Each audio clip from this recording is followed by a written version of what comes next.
Goodness gracious. Alright.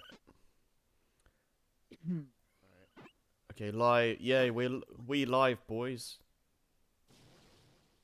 Good evening, everyone, and good evening, everyone, and welcome to our late Christmas episode of Storytime with Scrappy and Friends. My name is ScrappyFan92, and with me today, are Harry, Pedriva, Raideran, Jason streaming for certain reasons, and a new.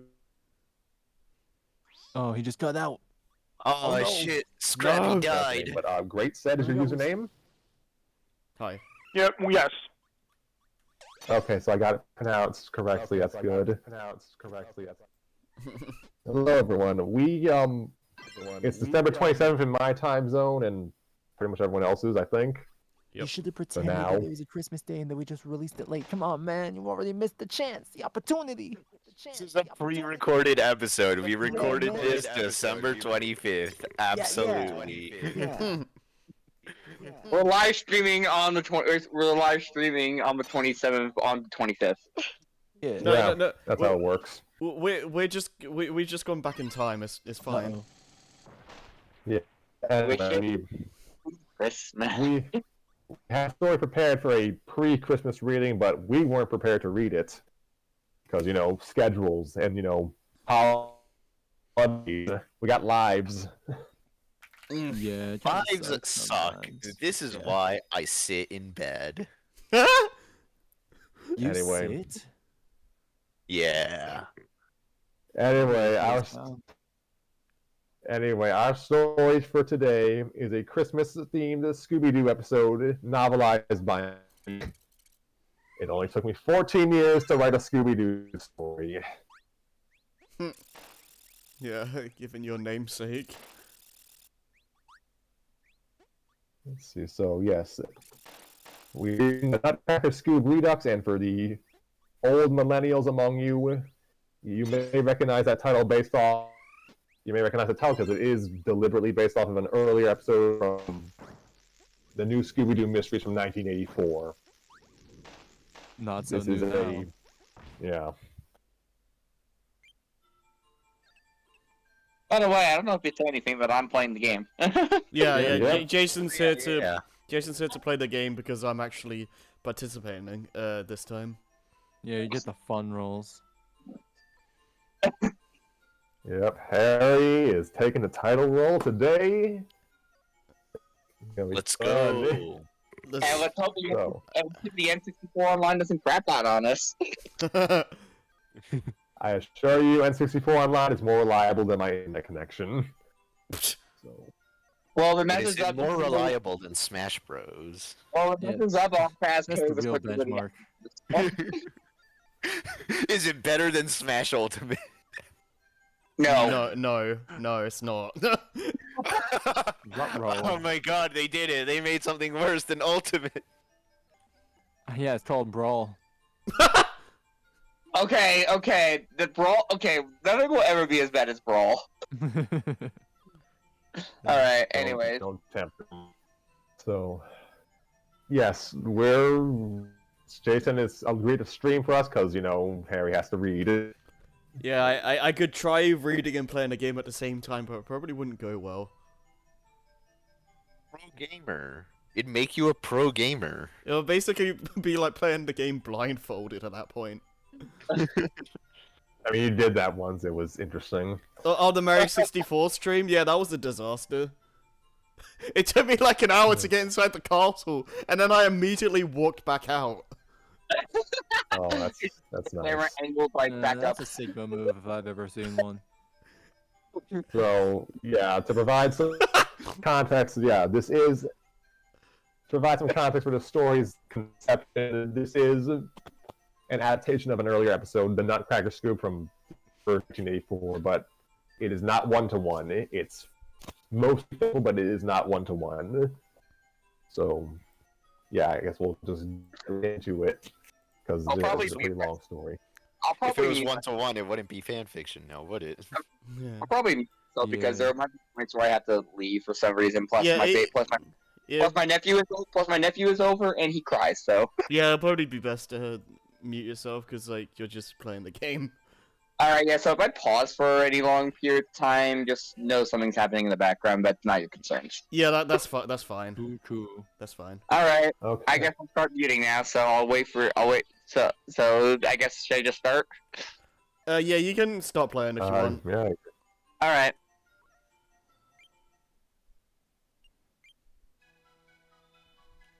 So, Okay, so yeah, are title we screen tech. are we gonna read? No, I think we just look at the text, but not actually read it. The classic audiobook joke. So yeah, the 2 chapters of my story were up on December 21st of this year, and it has, since it's an adaptation of an actual episode, it has like an actual cold opening of sorts and the theme song. We're not reading that. I was gonna ask if you were gonna read the opening text thing. roll. I mean, we can do the opening text, but not the theme song. Oh, okay. Alright. All right, around Harry. You may begin at 3, 2, 1. Wait. That's you. Have These fun. lines are you. Yeah, that. No, not the author's notes. The actual. Oh, opening. Okay, that yeah, makes sense. yeah, that makes sense. I was asking if we're gonna read the author's note bit. Oh my I God. mean, wait, hold on. If you would like. Only author's note that I will say is this story's. Pardon me. The story. Goodness gracious. The episode that I based the story on was originally written by Charles M. Howell, goodness gracious, and Tom Rugger, the guy who worked on Animaniacs, and that's it. But wait, characters sing "Deck the Halls" in this story. Take note of the presence of exclamation point when you're supposed to do the high-pitched part of the chorus, and that is all. That is not gonna go well. I'm gonna be honest. I barely know Deck the Halls. I don't celebrate holidays, so I don't know Deck the Halls at all. Okay, then it's just gonna be me singing, isn't it? Hey, I mean, I could still join in, you know, I could deck them halls anyways. I can do the opening parts, but I don't know how far it'll take me. Anyway, Okay. Scrappy, you may begin. Yeah. Hey, folks! My brave Uncle Scooby's coming up next. Oh boy. And he's gonna splat those ghosties and mash those monsters, aren't you, Uncle Scooby? I am. So, stay tuned for... Scooby-Dooby-Doo! Sound like a horse, but okay. I'm trying to get back into the role. Just I give don't it think some time, you know. I don't think I'd do much better. Just gotta find the it's Scoob not- legs again. It's not easy to like keep the Scooby voice for like a full like proper sentence. Yeah, it's not easy being king. I understand.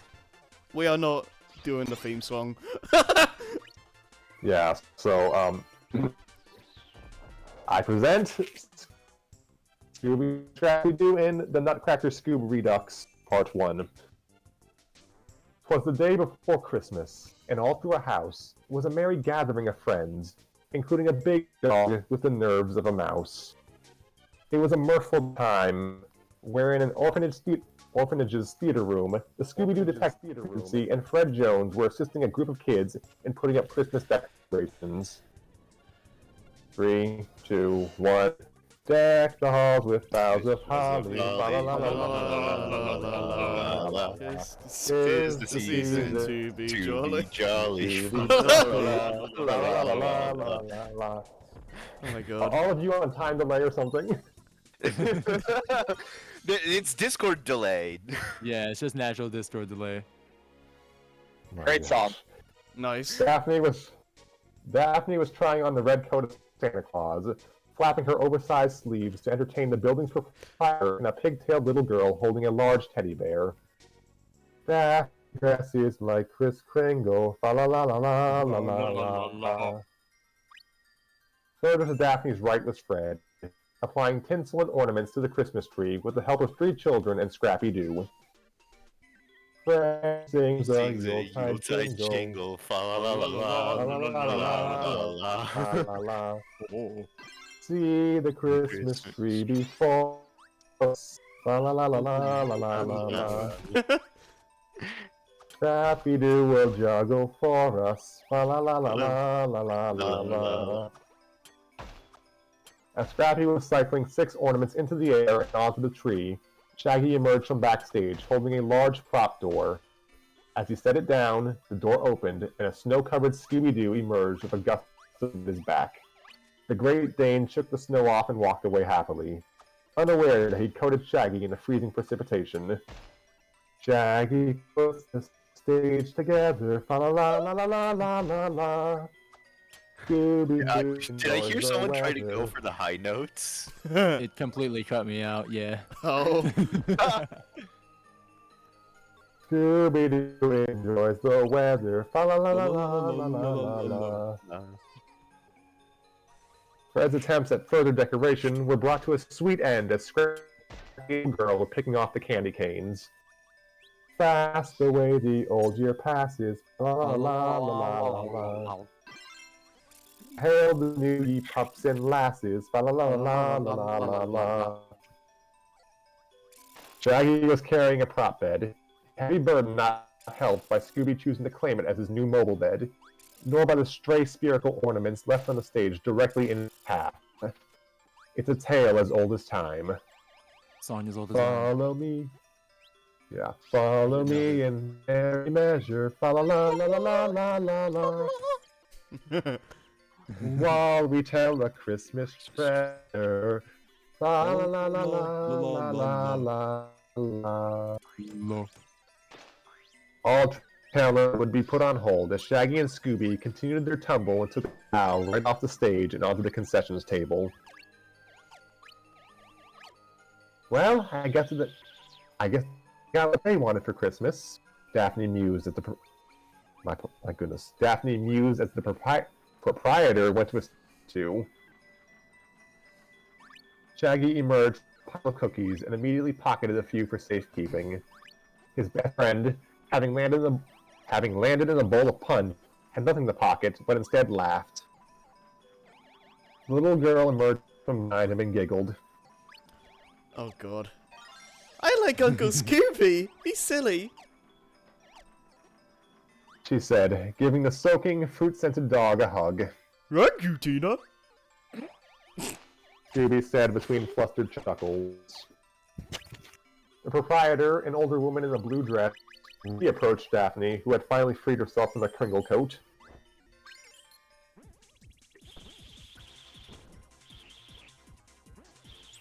Who's this? Yeah, that's me. Oh, okay. I was setting something.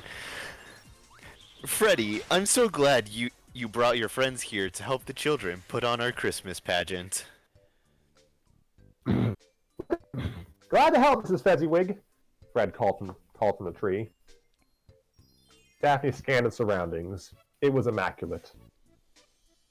It would have been better was if her house staff was there to... Oh, goodness. Was if her house staff was there to prepare hot chocolate.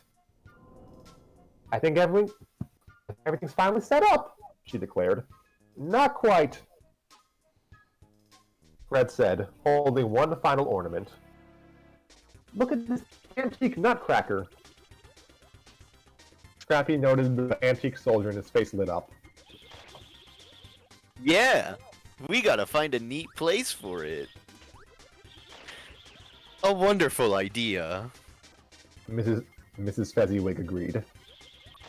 After all, the Nutcracker suite is always a part of our Christmas pageant. Tina held her bear to her ear, nodding away fervently. What's that, Teddy? Oh, Teddy thinks it should go on the very top of the Christmas tree. Mrs. Fezziwig smiled. Tiny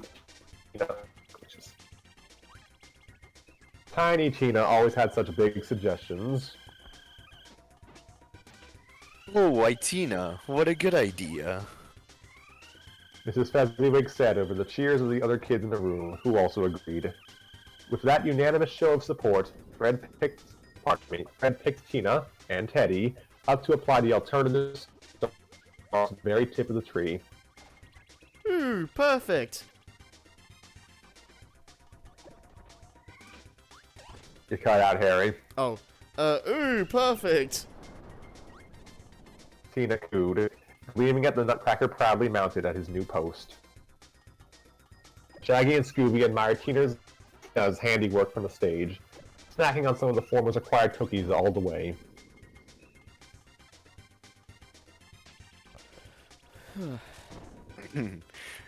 Like, it really brightens up the place. Shaggy observed between chews. I'm going to wake up my family. And I'm closing down... and I'm closing down the place. Also, Jason, A shrill voice. I can't believe you kicked Adeline. I had no power, they had no choice. The shrill voice came like a cold snap in the middle of July. The doors to the orphanage's theater entrance were ajar, and 3 unwelcome visitors had made themselves at home. In the lead, and the owner of the sudden harsh voice, a well-dressed man, who appeared as if he had leapt out of a Victorian-era novel, top hat and cane included. Perched on his shoulder was a gray cat, bigger than the man's head and uttering a meow that almost sounded like contemptuous human speech. To the well-dressed man's back was a mustached, bespectacled fellow in a brown suit. Mrs. Fetty gasped, then breathed out to compose herself so as not to upset the children beginning to huddle around her. Gasp. Winslow Nicholsby, whatever are you doing here? She said, as you know, Mrs. Fezziwig, this building used to belong to my family. I've come to buy it back today! Said Nickleby, gesticulating every which way, his cat even adding some snarled meows to approximate the speech of a hype man. Tina broached the subject with as much... Oh my, let me slow down. Tina broached the subject with as much delicacy as she could muster. But it's Christmas Eve. She replied, clutching her teddy in front of her. It was as much an act of protecting herself as it was an act of defiantly sending out the brave she knew to deal with the interlopers standing in her home. You kind of cut out there a little bit. It's a Christmas miracle. It was as much an act of protecting herself as it was an act of defiantly sending out the bravest creature she knew to deal with the interlopers standing in her home. Oh, Christmas Eve, is it? Nickleby mocked, approaching Tina at the stage to get her at eye level. Bah! Humbug! His cat snarled, mimicking his owner, even crawling down to also face Tina. The man in brown was less confrontational.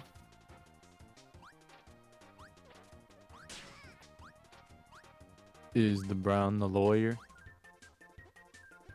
Yeah, I don't know who this. I don't know who's doing this. I guess it is It's the lawyer. It's the lawyer, okay. But we're prepared to make a most generous offer for this building. $5,000. Tina narrowed her eyes at the suggestion. 1 second. 5,000? That's chicken fed. Or feed. I don't know.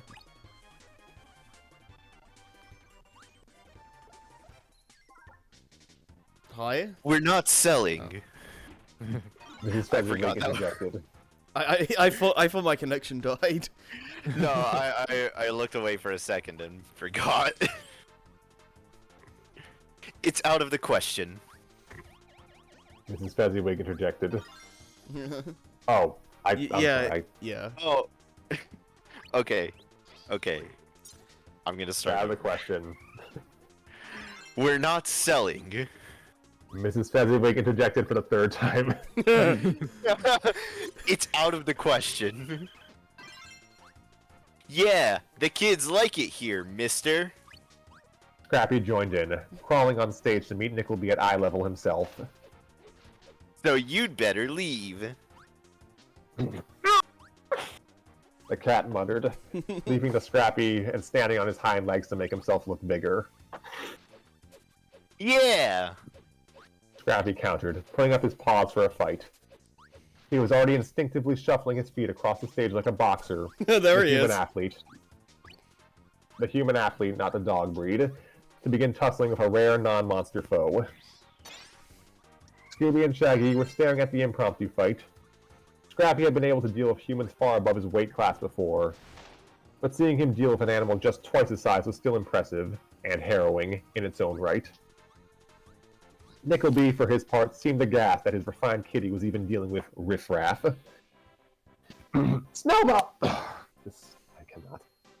Snowball, stop! He cried. We evict the common folks, not swinge them in our unwashed hands. His pleas fell on unhearing ears.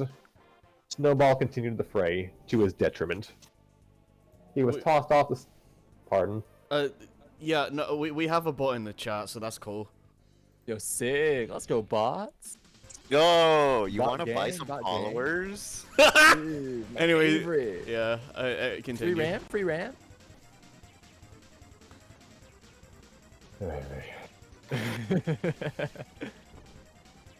His pleas fell on unhearing ears.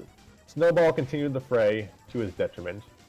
He was tossed off the stage and into the direction of Scooby, Shaggy, and Nickelby. All four were knocked outside and acquainted with a nearby tree. The collision shook off enough snow to land on the three biggest victims, turning them into snowmen. Like, why does this keep happening to me? Shaggy thought. Scooby poked his head out of his snowy sweater and glanced at the angry-looking winter creation to his left, barely containing his laughter. Nickelby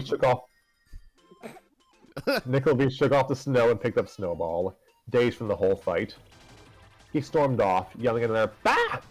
Goodness. Bah! Humbug!" which his brown-clad compatriot took as a command to leave the premises and follow him. Nickelby continued walking, but not before turning back to shoot a glare at his newfound adversaries. "I'll get this building back one way or another!" And with a shake of his cane, he, his cat, and his lawyer disappeared going down the hill. And stay out! Scrappy called from the doorway, heading to the tree to help dust off Shaggy. Sorry about that. I guess I should look before I lob. When Shaggy was fully free from the snow, his teeth were chattering. Scrappy, we are getting you on anger management sessions for Christmas. Huh? It's funny. Velma said that last month. I wonder why. Shaggy and the dogs filed back into the theater room. Daphne and the others had tried to go back to inspecting the decorations, but the mood was heavier after the threat they'd all just received. Tina was near Mrs. Fezziwig, having dropped Teddy to hold her caretaker's hands. That mean old man wants to throw us out in the cold. Tina wailed, sniffling.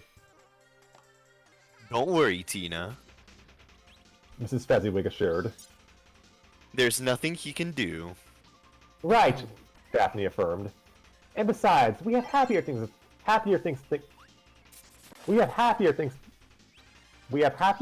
think about, she continued, motioning to Fred. Yeah! Holy crap. Yeah, we have a show to rehearse. Costumes, everyone! The kids cheered and Scrappy leapt for joy. Oh boy, costumes! I want to be a reindeer, or a drummer boy, or the abominable snowman. But I don't want to be the sugar plum fairy. I feel ridiculous. Scrappy was stuck in a pink tutu skirt with fairy wings attached to his back.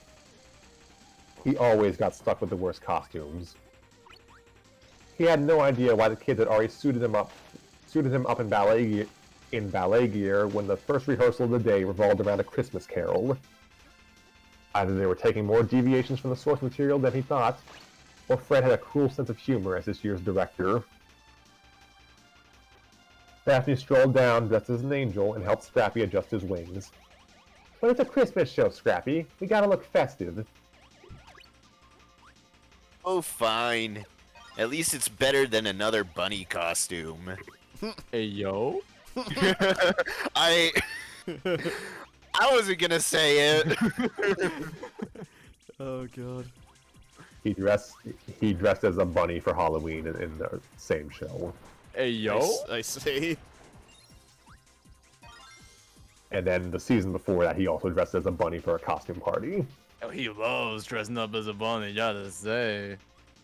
So what I'm hearing is it's a running joke. Yeah. Yes, it was a running joke in the 80s.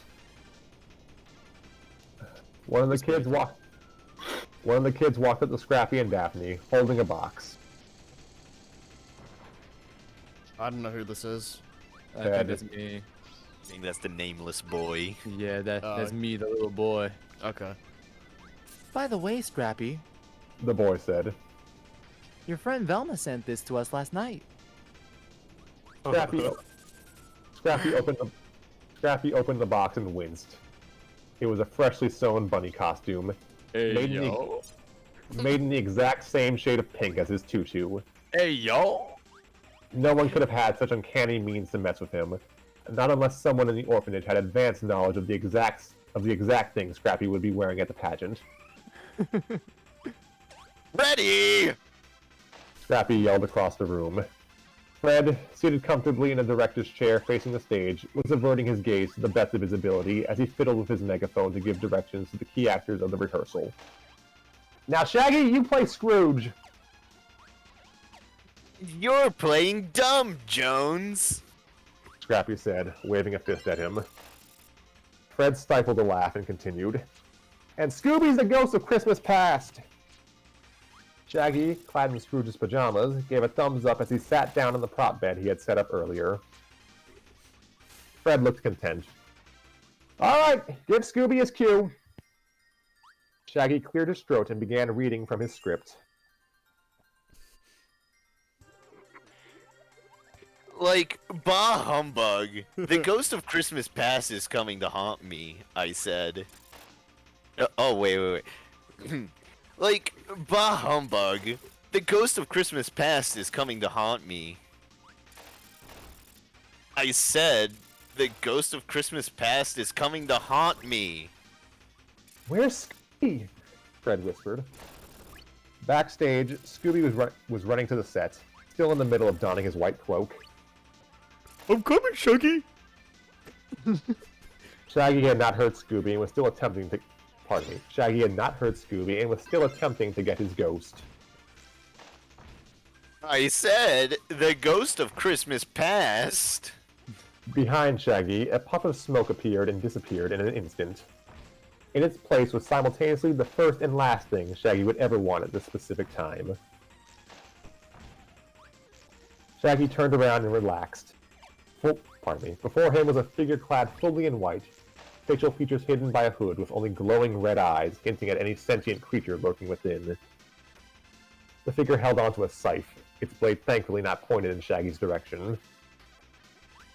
Ooh, wow, Scoob. What a keen costume. Shaggy was suddenly tapped on his shoulder. He turned his head and saw Scooby at his side. His ghost costume was far less elaborate. Not to mention Shaggy could actually make out his face poking out of the hood. And he wasn't glowing. Shaggy felt like he was about to cough up the cookies he had eaten earlier. Like, if you're here, then who's he? The other figure cackled. I am the ghost of Christmas Never. Shaggy and Scooby paged through their scripts. No Ghost of Christmas Never. Not even in the... Wait, what? Huh? I had to comment. I've heard this. I've seen this episode. Oh. Neat. Yeah, I remember. I remember the deliveries point for point. As soon as you said, "But I don't want to be the sugar plum fairy," it clicked. Oh, I see. I've never seen this episode, so... I had a VHS. Holy shit, you have it on VHS? Wow. Yeah. I'm very sorry. I just want to make a quick comment. It's fine. That's fine. Also, I'm 12 years old. What's a VHS? god. That's that magic black thing they used to do to make movies back in the I day. think those, I think those, those I'm I 3 think years old. I only know what Netflix is. Oh my. I think those are the collectibles you get in the Tony Hawk games. Oh That- yeah, those square things. Yeah, That- that that- sounds right. This hurts my soul, dude. What's a Blu-ray? Blu-ray. I'll tell you when you're older. So Shaggy and Scooby paged through their scripts. No Ghost of Christmas Never. Not even in the deviations they'd made to any of the stories they were planning to tell. Oh, like he's a real ghost. Run for it! Excellent delivery. The two dashed off the set, making their way to the right wing of the stage. The Ghost of Christmas Never growled and took chase, never once letting go of their sight. Daphne saw who and what was coming her way, and rushed off before Shaggy and Scooby could even close the gap. Fred leapt out of his chair and ran for the exit to get the doors open and allow the kids and Mrs. Fezziwig to escape as well. Scrappy, predictably, stood his ground. Hey, I thought the show must go on. What? Why is that a question?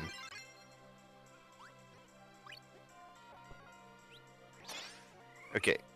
All right. Shit. 2 lines. Yeah, but without us. Shaggy declared, taking Scrappy by the paw as he and Scooby followed Daphne and the others out of the orphanage. The glowing wraith was tearing after them like a snowy angel of death. With all the children evacuated, Scooby's group and Mrs. Fezziwig were the last ones out, and they scattered for safe cover in the wilderness.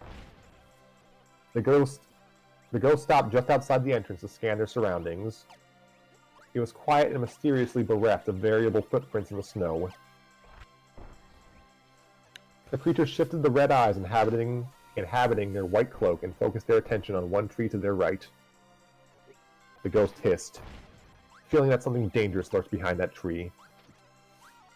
The faux festive phantasm's suspicions would be proven correct, as Scooby, Shaggy, and Scrappy jumped from behind a tree, dressed in two-toned green outfits and dancing like fools. Hi, we're Santa's elves. Scrappy declared. Have you been a good little boy? Shaggy asked the murderous specter of ill will and unpleasant demeanor. The ghost gave an goodness gracious. The ghost gave an annoyed growl and was met by Shaggy, who wagged a finger in chastisement. You better not shout, 'cause Santa Claus is watching.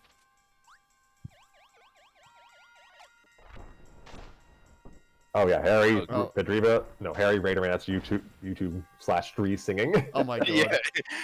let me just throw my voice to make a second one real quick. Yeah, got you. I mean, Alright. Shaggy is canonically a ventriloquist. Hey, you know what? Yeah, You know what? That's sick. yeah. Pretty cool. And a Maybe 1, and a 3, 2, too. and a 3.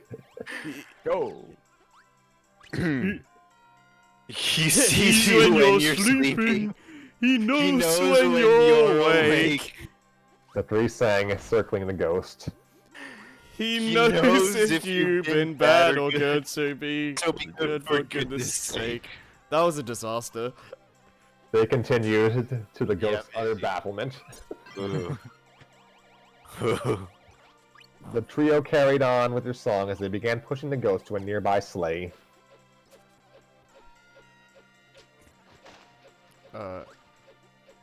Wait. Where are we?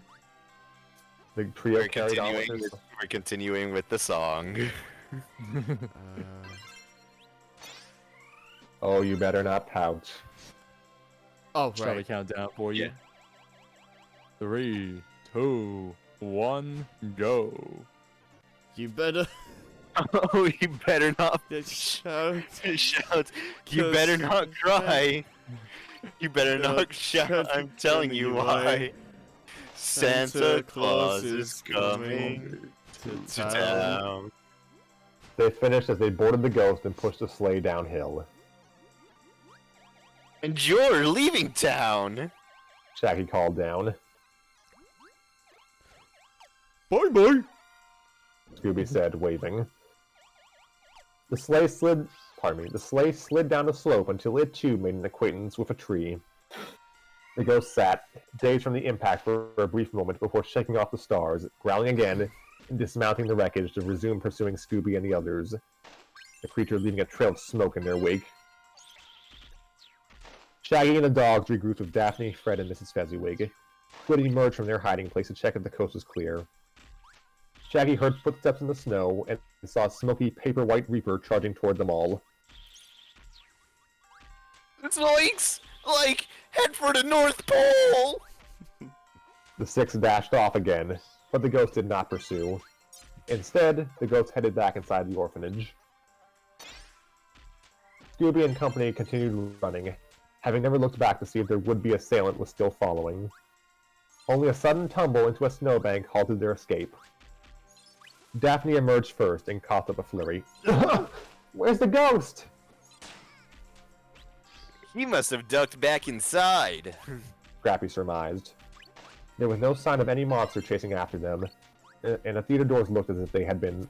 and the theater doors looked as if they had been hastily shut. Then let's duck in after him, Fred declared. Like, you duck. Shaggy retorted. We're chicken! Yeah! Oh god, that was awful. Scooby concurred. And then he stood up on his hind legs, flopped multiple times, flapped his front legs as if they were wings, and began scratching the snowy ground to literalize Shaggy's point. Daphne was already behind the two to push them into action, though she mentally noted that Scooby's animal impressions were getting better. Come on, chickens! We're gonna scratch around for some clues! Oh, I didn't have snow-themed horror on my wish list. Shaggy whined. I don't see that old ghosty. Scrappy's observation was coherent, but perhaps over-prioritized. After regrouping with the children, the gang had re-entered the theater room and found no sign of the ghost, but instead the sight in bedlam. The stage curtains were torn and thrown to the ground. Countless shattered ornaments littered the stage. Not even the Christmas tree had evaded whatever rampage had come through. The great conifer knocked down and singed in several areas. What a mess! Scooby declared.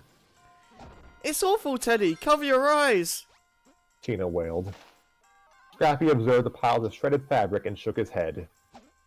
His solace this Christmas Eve was but one thing.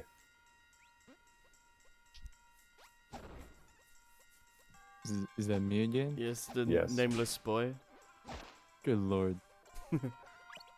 Here, Scrappy. The ghost didn't destroy your bunny costume. The boy from earlier said, handing the pink monstrosity to the puppy, who snapped his fingers. He glared at a framed drawing of Santa Claus, miraculously unharmed during the calamity. I ask one thing of you this year. One! Oh my goodness! Mrs. Fezziwig exclaimed as she went to grab a broom. Who would do such a thing? I don't know. That was a crappy delivery. I don't know, replied Daphne, passing by Shaggy and Fred, trying to shake the damaged property for evidence, and bending down to find some of her own. But we may have a clue. Take a look, gang. The others gathered to see Daphne's discovery, a shiny brass pin. This lapel pin has initials on it, WN. WN? Mrs. Fezziwig pondered right as the realization hit her. Winslow Nickleby. Huh? I knew it!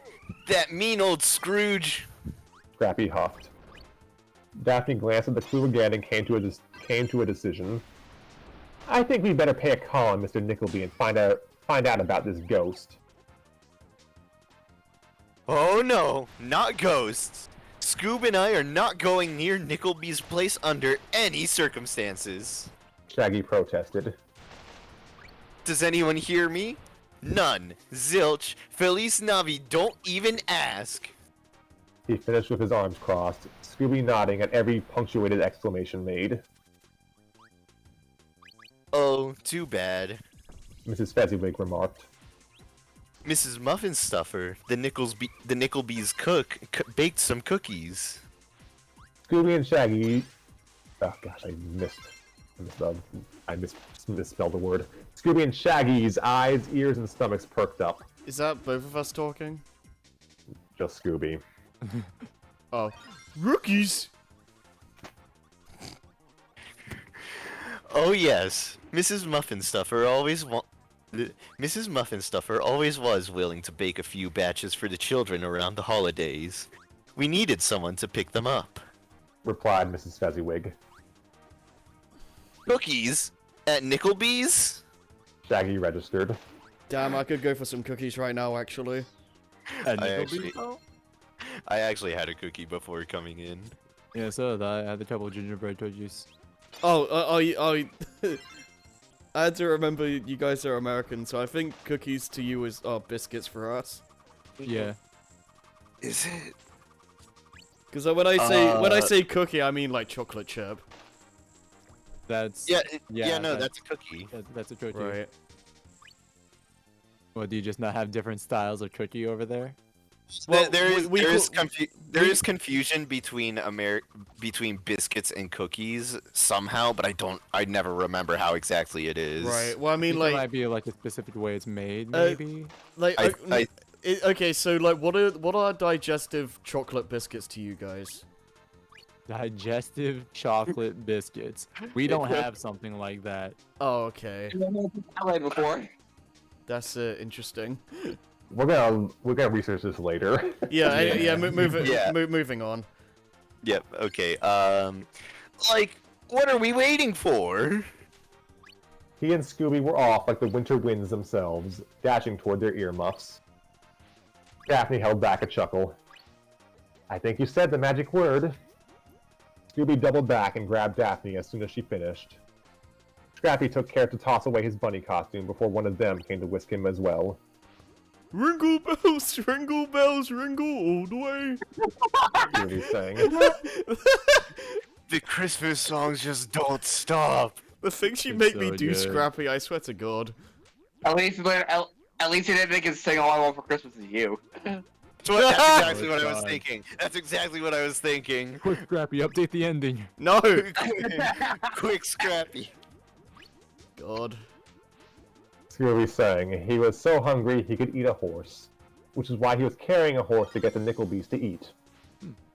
The horse was grateful he was only interested in the cookies.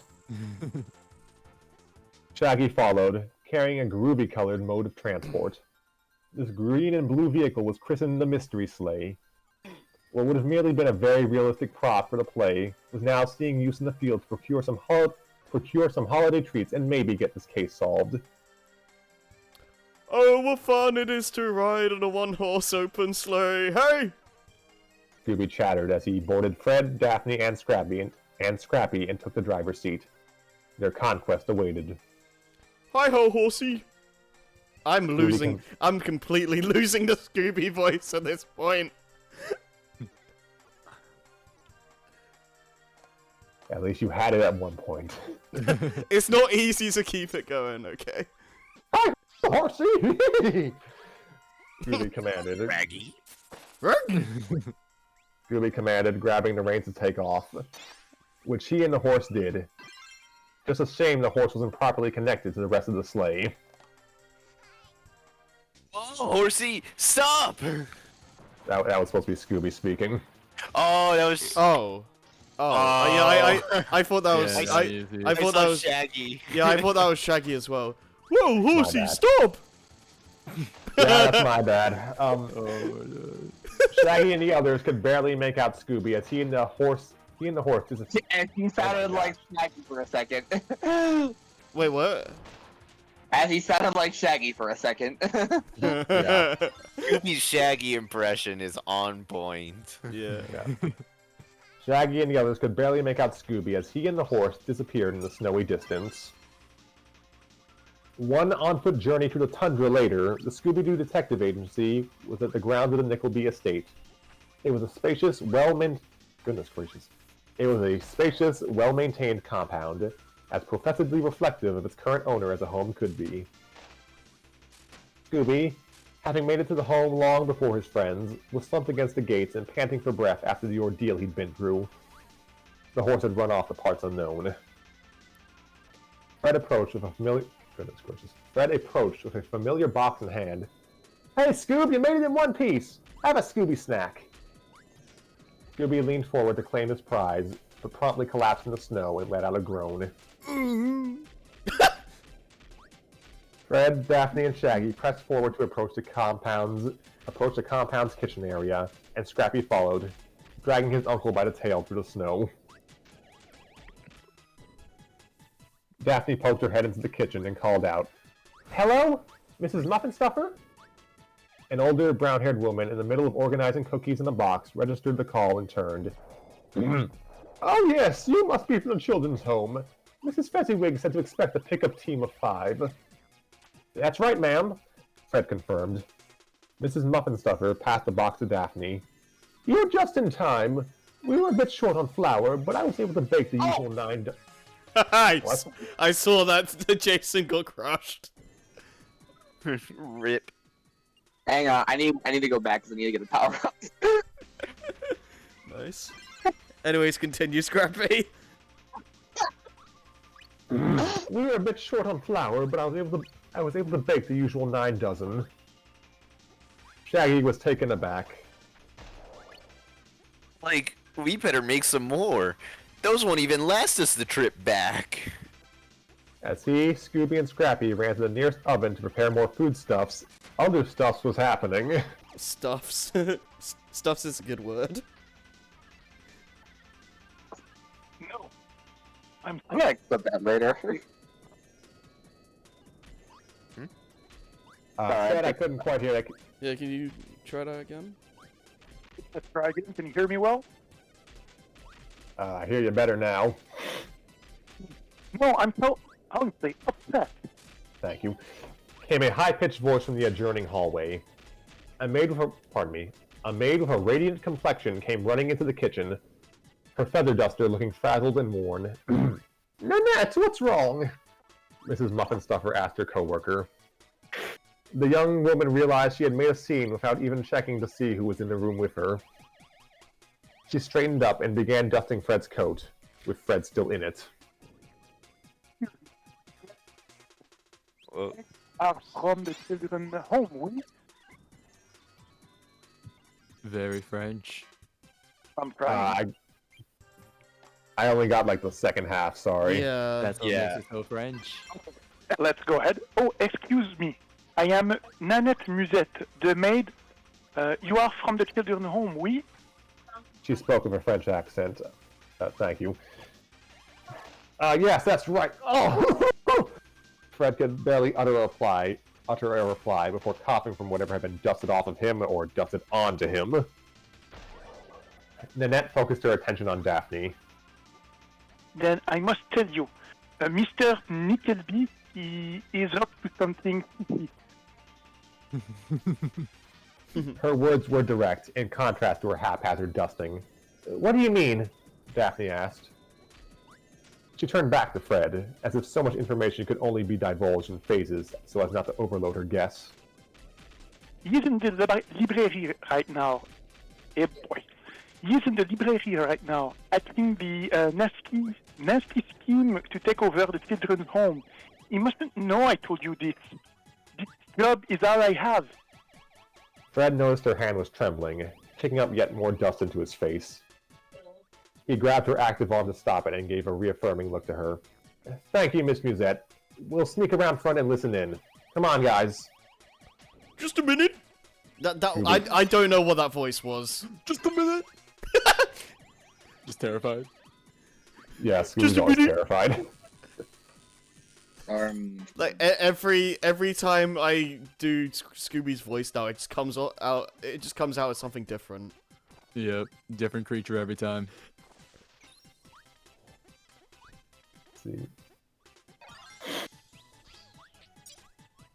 We could maybe switch Scooby and Daphne to chapter 2. Maybe. No, it's fine. I can still do Scooby. It's just not.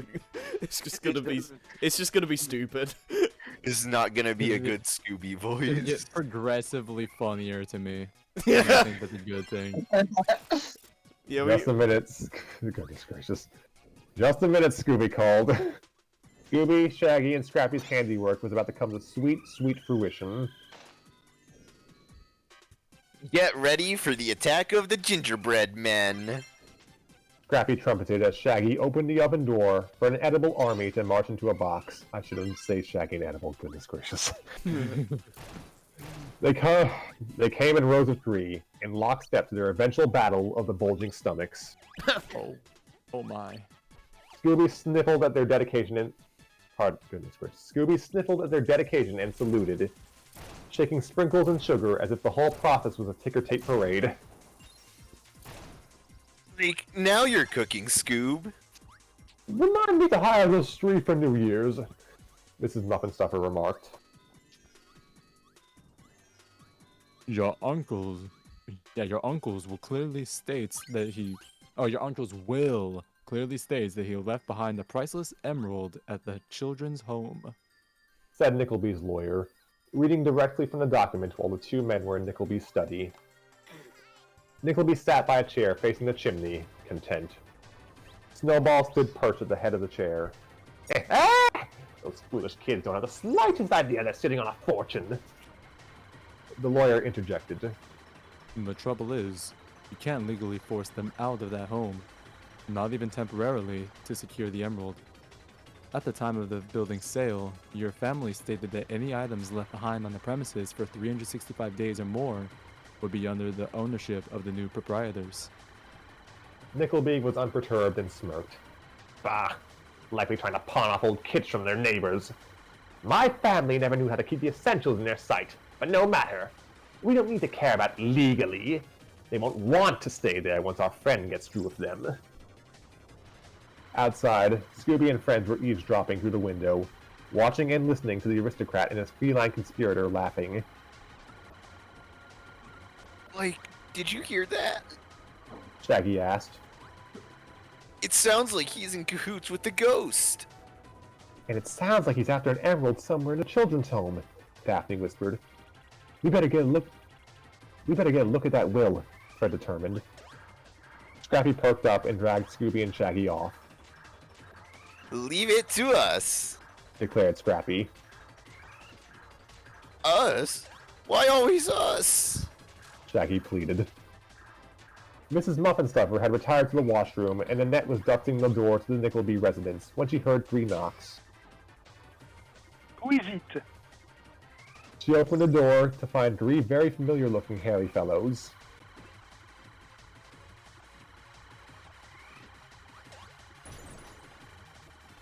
And who are these hairy people? Take a guess. Just Shaggy and the dogs in disguise. Yeah, you know, hairy people. Chimney sweeps on. Oh my god, I missed it. Chimney Sweeps, the trio answered, dressed in black jackets, black top hats, tan duster shirts, and green scarves. They also had fake mustaches on.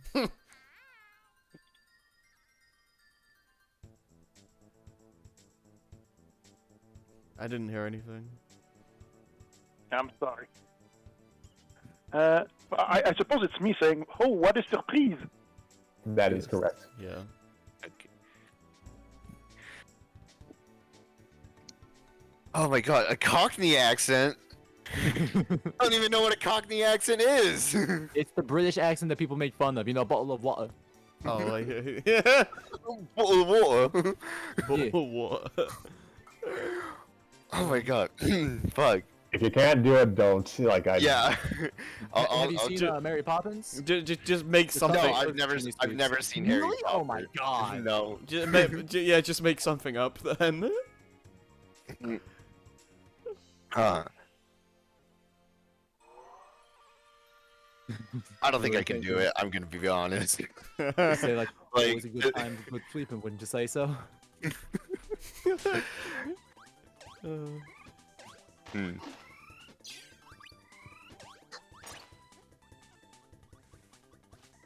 Really thinking hard about this. Probably I like am. looking up Cockney accent right now on Google. I'm not looking it up. I'm trying to think. What the fuck am I gonna do? Just say you can just say the line. It's fine. It's fine. Yeah. Yeah. Say it in the Brooklyn accent instead. Close enough. Fuck. Brooklyn. Oh my god. I can't do them on the fly. You can just speak as Shaggy. It's fine.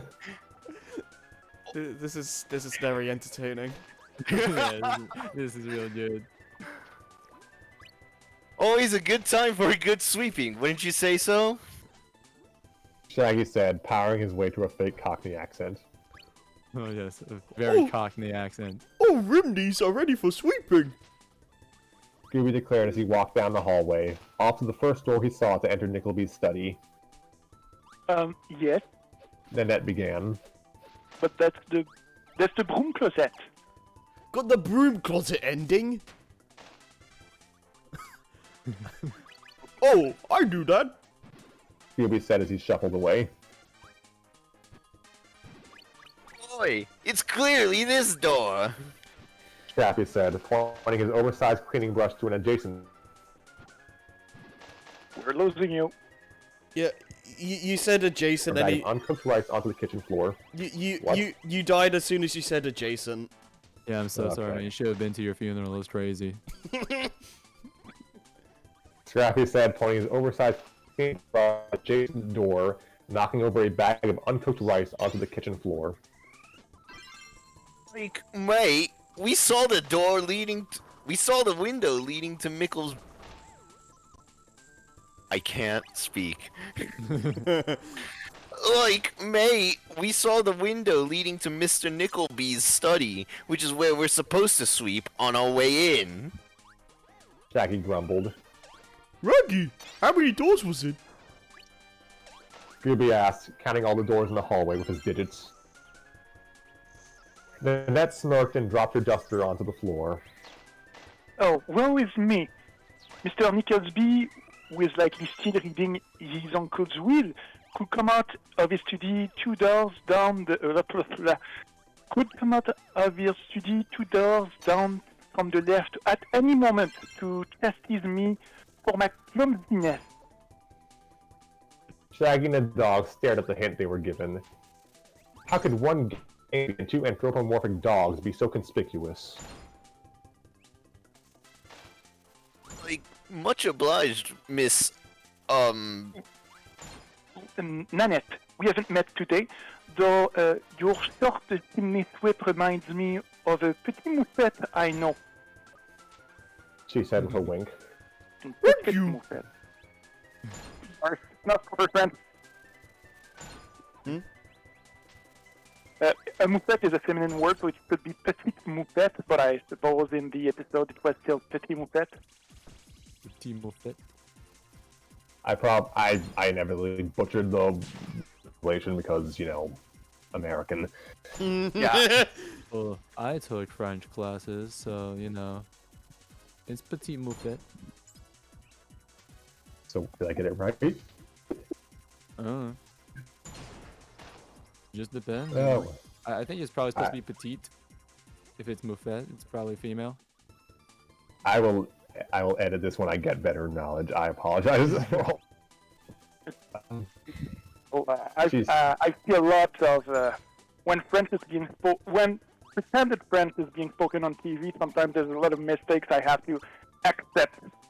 Ah, that's interesting. I can imagine. She Yeah. said with a wink.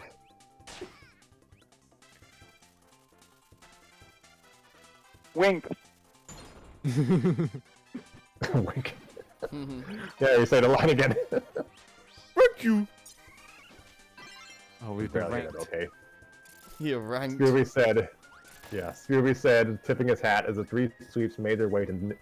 Goodness gracious. Scooby said, tipping his hat to Nickleby's study. The barefooted dogs tracking snow and dirt all over the floor. Nanette sighed and picked the bridge of her nose as she went to retrieve a broom and dustpan. I did not get paid enough for this. She whined. Nickleby and his lawyer's reading of the will had paused and would be further interrupted by by 3 sharp knocks. Nickleby bristled in his seat and turned his head to yell at his would-be intruder. Miss Musette, if I've told you once, I've told you 1,000 times! His rant was cut short as a short mustachioed fellow. Oh, it's me and Rado. Yep, Yep. it's you and me again. Okay, do it. Can someone do a countdown? 3, 2, 1, go.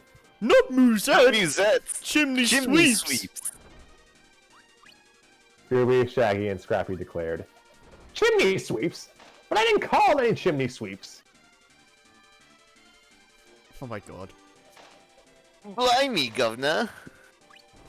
Scrappy said as he took off some stray rice from his broom. You didn't have to call us. We can spot a dirty chimney a mile away. Riddle-meter. He would be corrected. Winslow Nickleby was not a man for tomfoolery of any kind, especially help, wherever they came from. He stood up and glared daggers at the three. This is an outrage! But Shaggy and Scrappy had already ran toward his chimney to inspect it. We lost you again? Okay. At the very end of the word, though. It's Yeah, fine. yeah, it's at the end. Literally He just stood up and... But Shaggy and Scrappy... Wait, so where'd you lose me? Like, We literally just lost you on the sentence. very last word of the sentence. We're just making a big fuss about it as a joke. Yeah. Okay. The other two had already ran toward... But Shaggy and Scrappy had already ran toward his chimney to inspect it. I'll say. Shaggy ruled as he looked up the chimney. It's the worst I've ever seen. Scooby, upside down, poked his head out of the chimney, prompting Nickleby, his lawyer, and Snowball to look behind them. What? You completely glitched out there. Yeah, you became full robo. Scooby, upside down. What? I heard a whisper. Scooby poked his head out of the chimney, prompting Nickleby, his lawyer, and Snowball to look behind them. Hadn't that third cleaner been inside them? Yeah, it's disgusting! Scooby yelled out before he went back up the flue for Shaggy to start working. Shaggy shoved his cleaning brush up the chimney and began swiping the soot.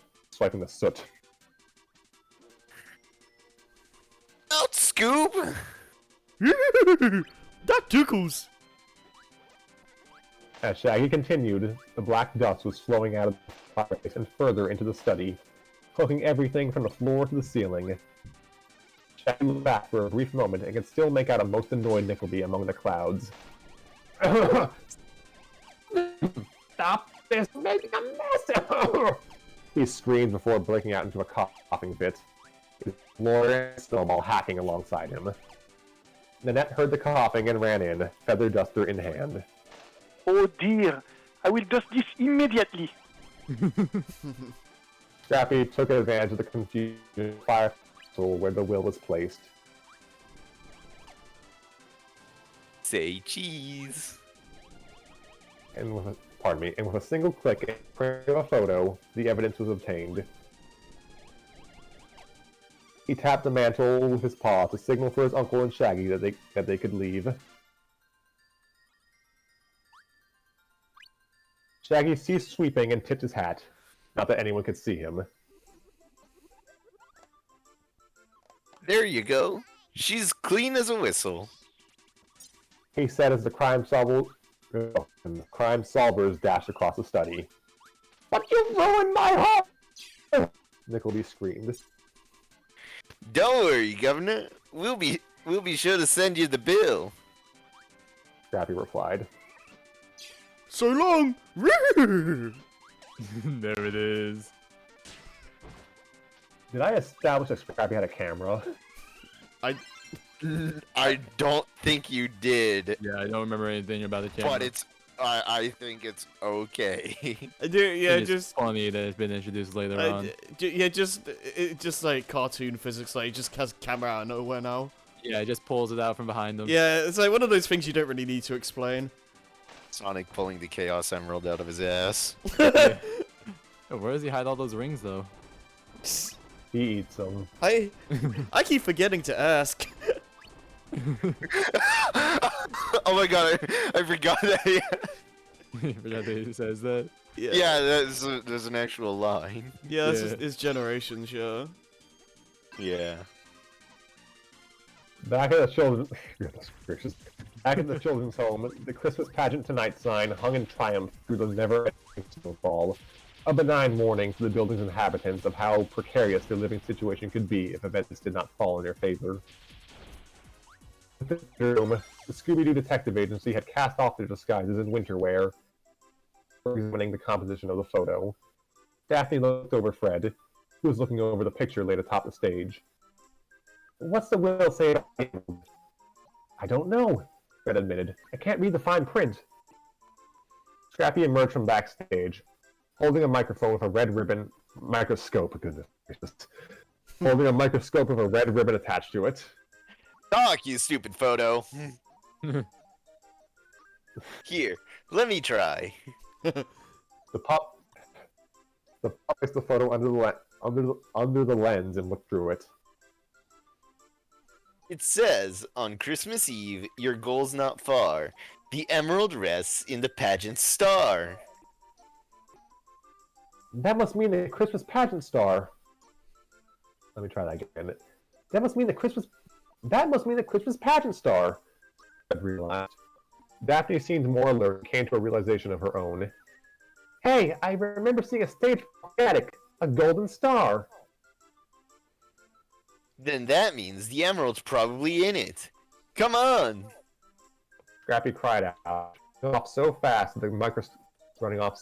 the microscope jolted and tipped off the stage. Oh, Redux! Scooby dived to save the microscope from shattering. He sighed in relief. They had caused enough problems for one day.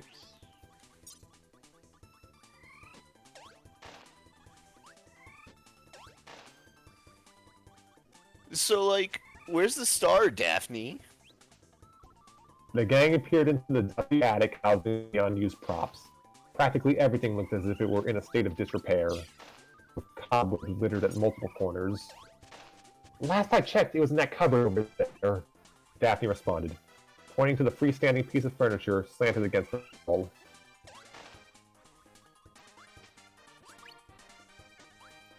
Great, let's get it and get out of this creep zone. Shaggy suggested as he raced across the room toward the cupboard. Open the doors, find the star, grab the star, leave. Simple as could be. Shaggy opened the doors, found the star, noticed a glowing specter holding the star, and zoinked. Zoinks! The ghost growled and waved the elongated star ornament as if it were a wand. Whether that was to mock the gang's failure to reach the star first or an actual attempt at casting magic, Shaggy and Scooby did not know, nor did they care.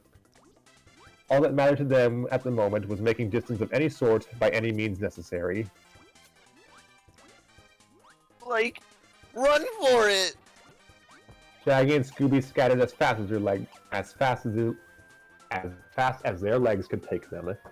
Survival instincts dictated that the best option for escape was a vertical exit.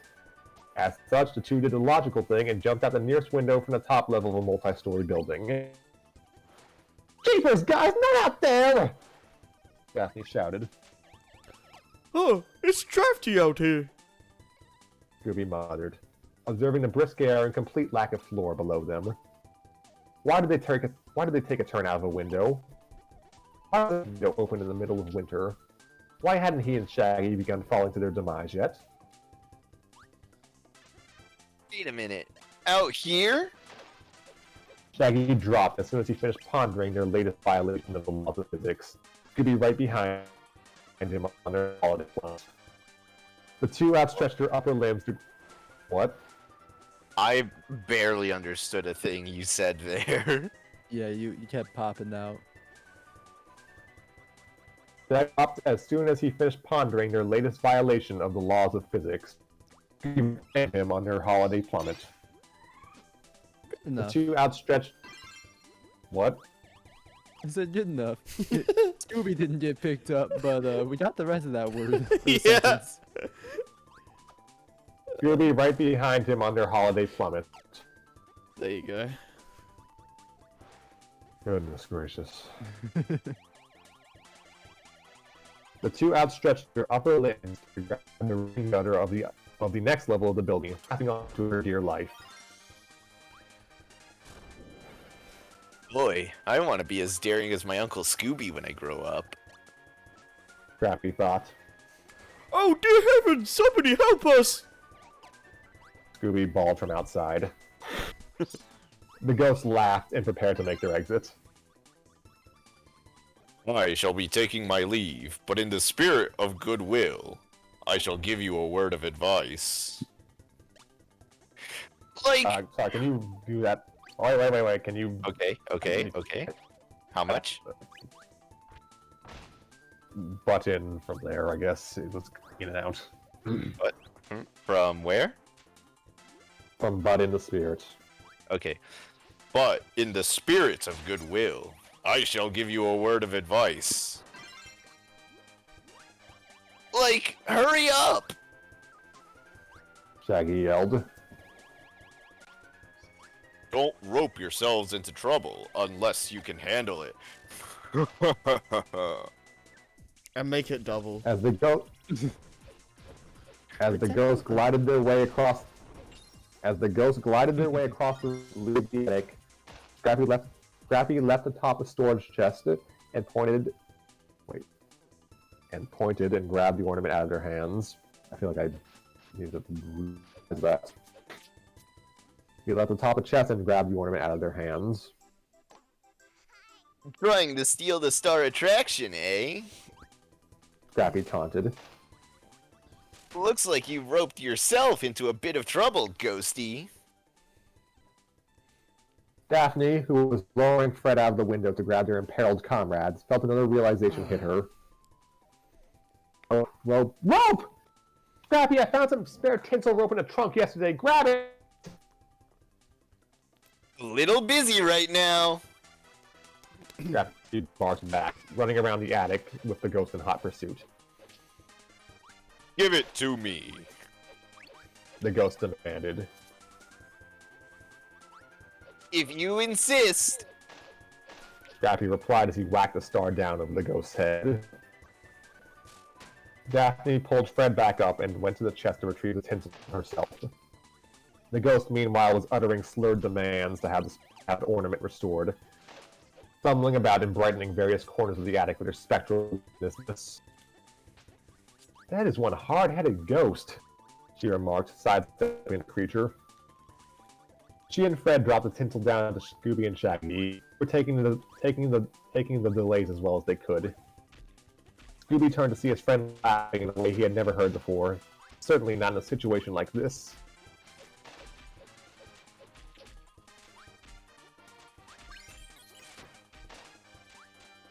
Hey, yo, Scooby. Oh, wait, where are we? Hold on, I was getting distracted by Discord. It's so funny is your line. Certainly not in a situation like this. Okay. What's so funny? Nothing. I've just got a loony sense of humor. Shaggy's continued laughs then devolved into a series of more familiar cries. Hold on, guys! Your lifeline's on the way!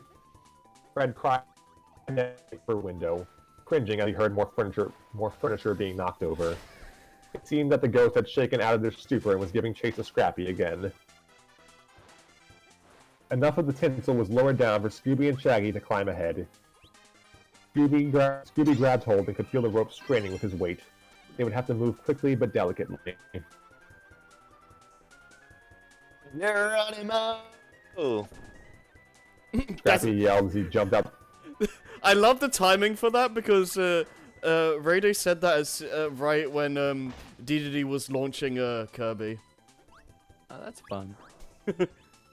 Timing. You're right, voicing 2 different characters at the same time. And I don't have this Real footage up right now. Well, I mean, The surprise appearance from DDD. Yeah. Yeah, well, I mean, I can just see the game through my TV, so. Yeah. Geronimo, Scrappy yelled as he jumped out the window to evade the ghost. Scooby felt his heart skip a beat as he stretched out a paw to catch his nephew. The tinsel, having stretched well beyond its tension point, began fraying before the trio's very eyes.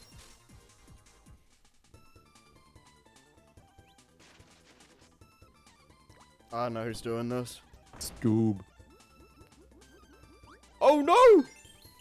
Was all the grown Great Dane could whimper before the rope snapped and plunged all 3 to the nearest tree and every sharp, uninviting, agonizing branch for them to hit on the way down. Daphne, Fred, and the ghost could do nothing but witness the whole debacle. Though notably, none of the branches broke under the 3's weight. Whatever kind of tree it was, its branches were made of more durable stuff than the... Holy crud. Whatever kind of tree it was, its branches were made of more durable stuff than the detectives, leading to Scooby, Shaggy, and Scrappy descending down them as if they were rungs on a ladder. That is except for the last branch all 3 landed on. Scooby landed first and was grateful to have his fall halted, but there was a matter of making sure his friends weren't hitting the cold ground. He grabbed Shaggy's hands, which dragged him down. He coiled his cat-like tail around the branch, which was the only thing holding the 2 aloft as the branch began bending in an arc.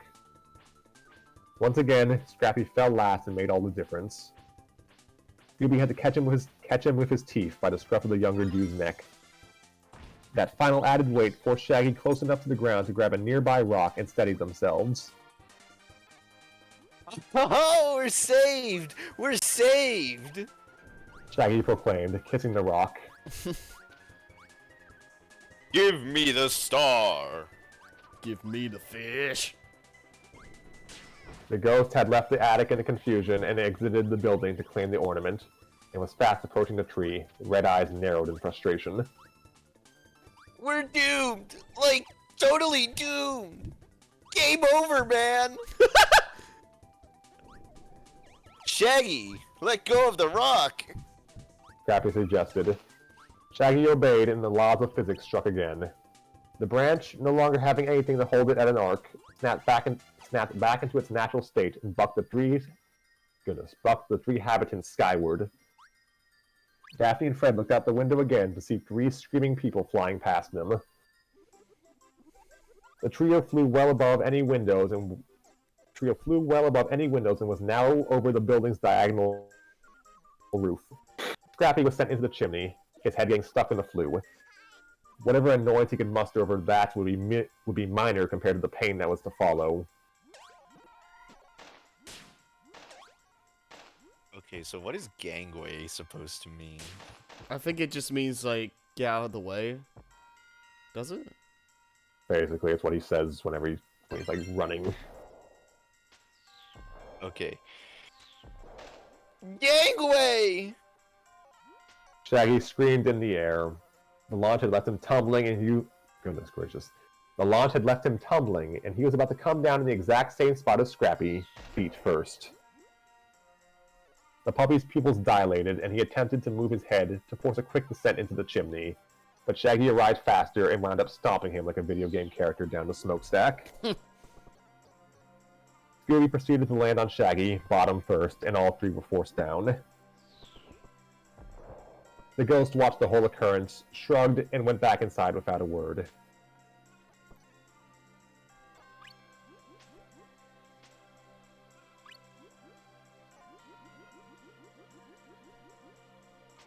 Is this the ghost? Yeah, I Yes. assume this. I think so, yeah. This ghost. My goodness, why does this accursed building have a working chimney and a theater room? Who does that?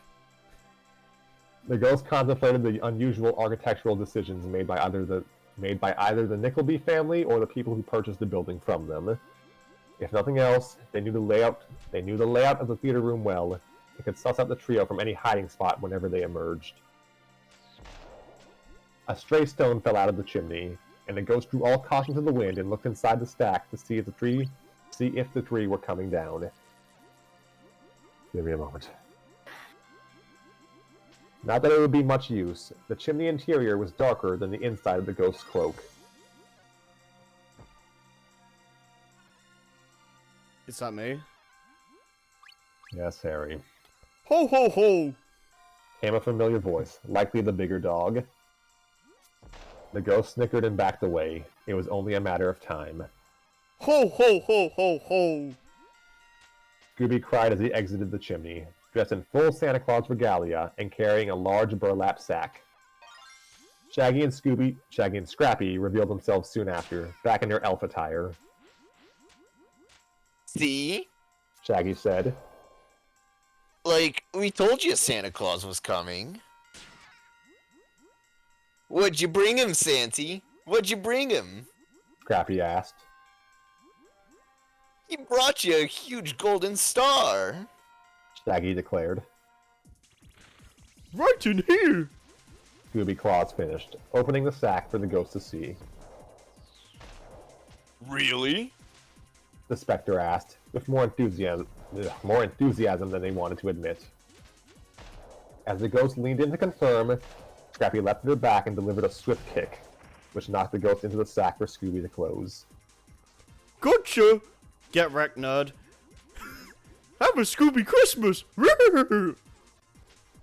A mangled snarl emerged from the burlap sack. Whatever angry threats the Ghost of Christmas Never was making, it wasn't anything the three could understand. And a scrappy new year to you too, pal! Scrappy remarked back. Good work, Scoob. I can't believe the ghost actually fell for that. And into that. Shaggy said, laughing at his own joke. And we got the star. Scrappy beamed, waving the ornament. The ghost snarled again and began rummaging their way around the sack with more furor at the very mention of the MacGuffin. Da da da da da. Let's tell Daphne and Freddy. The three turned to make their way up the stairs to the attic where their friends were waiting for them. They could regroup and decide what to do with their capture and hopefully put this Noel nightmare behind them. Scooby was so happy that he began humming Coming Up Christmas Time as he slumped his bag over his shoulder. Little did he know, a red-orange light was burning through the very bottom of the bag. That ends Chapter 1. What happens next? Find out in part 2. Oh! Yeah, just, give me a moment. I need to administer some medicine to my grandmother.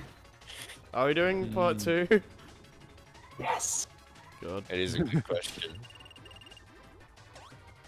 Get some water, take a brief break. Oh, yeah. Way ahead of you. I've been sipping this entire time. Yeah, I've been You got taking. that sip? I've been taking like occasional like sips every so often. You be sipping that thick water? Oh, No. I've never tried thick water, but I've heard. But every time I see a video about it, people are like, "Yeah, this feels awful." No.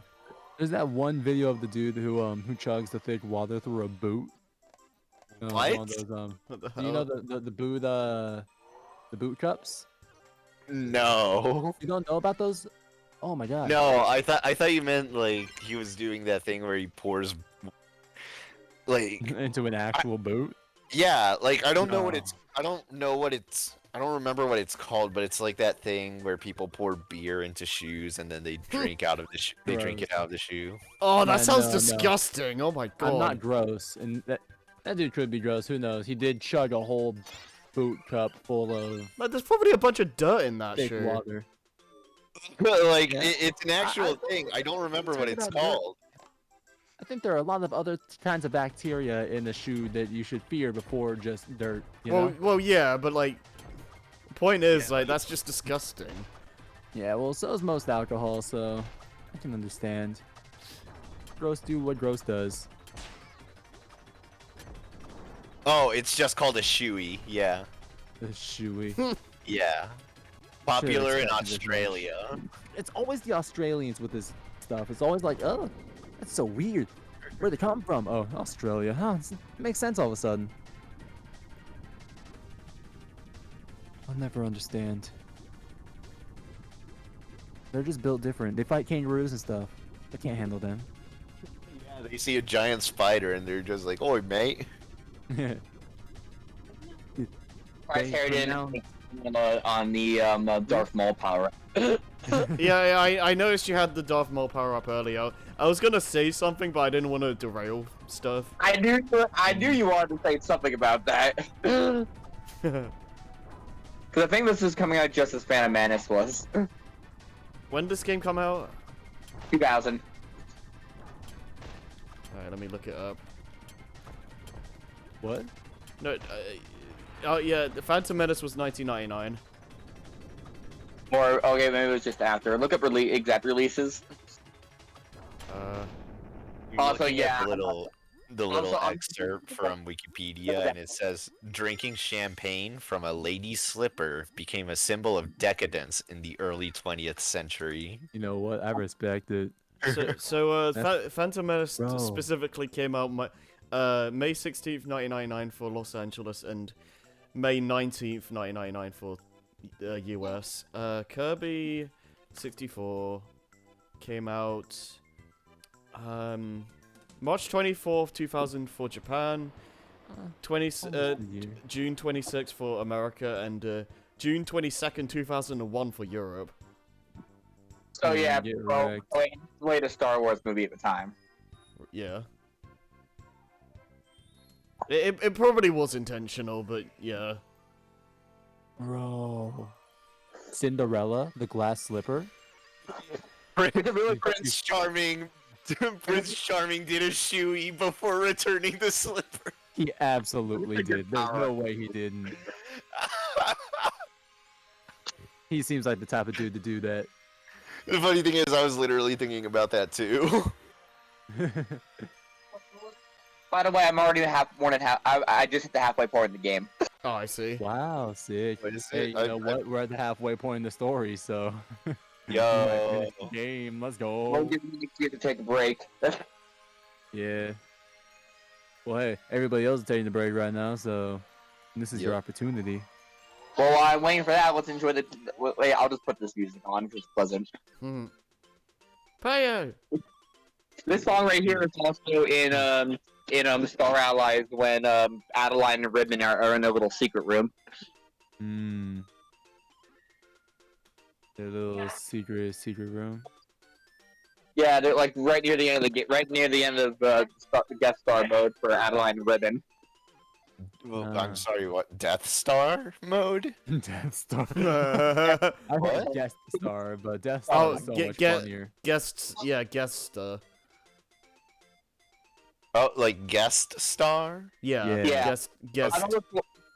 Another cool one was another detail I like it for Adeline and Ribbon and Star Allies is after I beat Adeline in this game, Waddle Dee and Kirby did a high five pattern. If you idle for a little bit, they do that same. Adeline and Ribbon do the same high five pattern. Cool. Son of a bitch.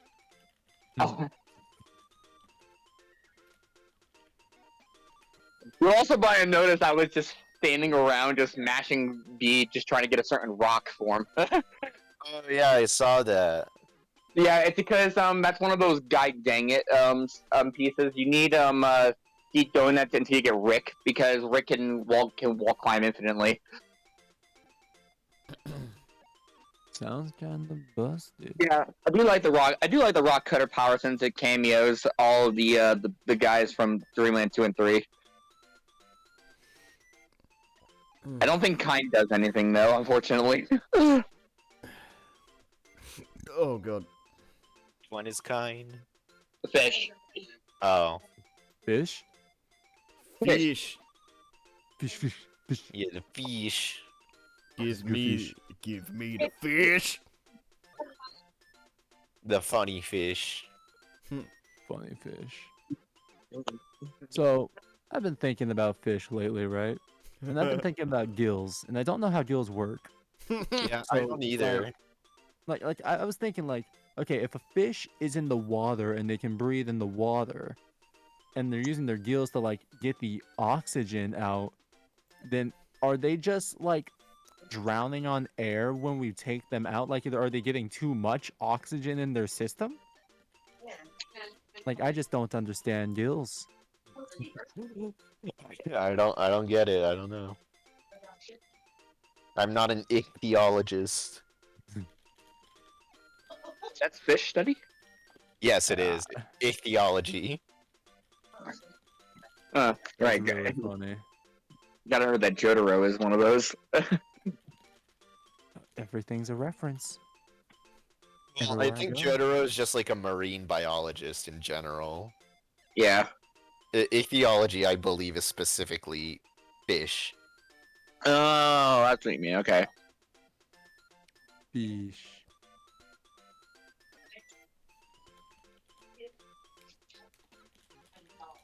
So, Also, yeah, I'm trying to do 100% in case you haven't also been noticing. Yeah, I've no. I figured. I I played this game a little bit, and I figured, like, yeah, might as well just 100% the yeah, game.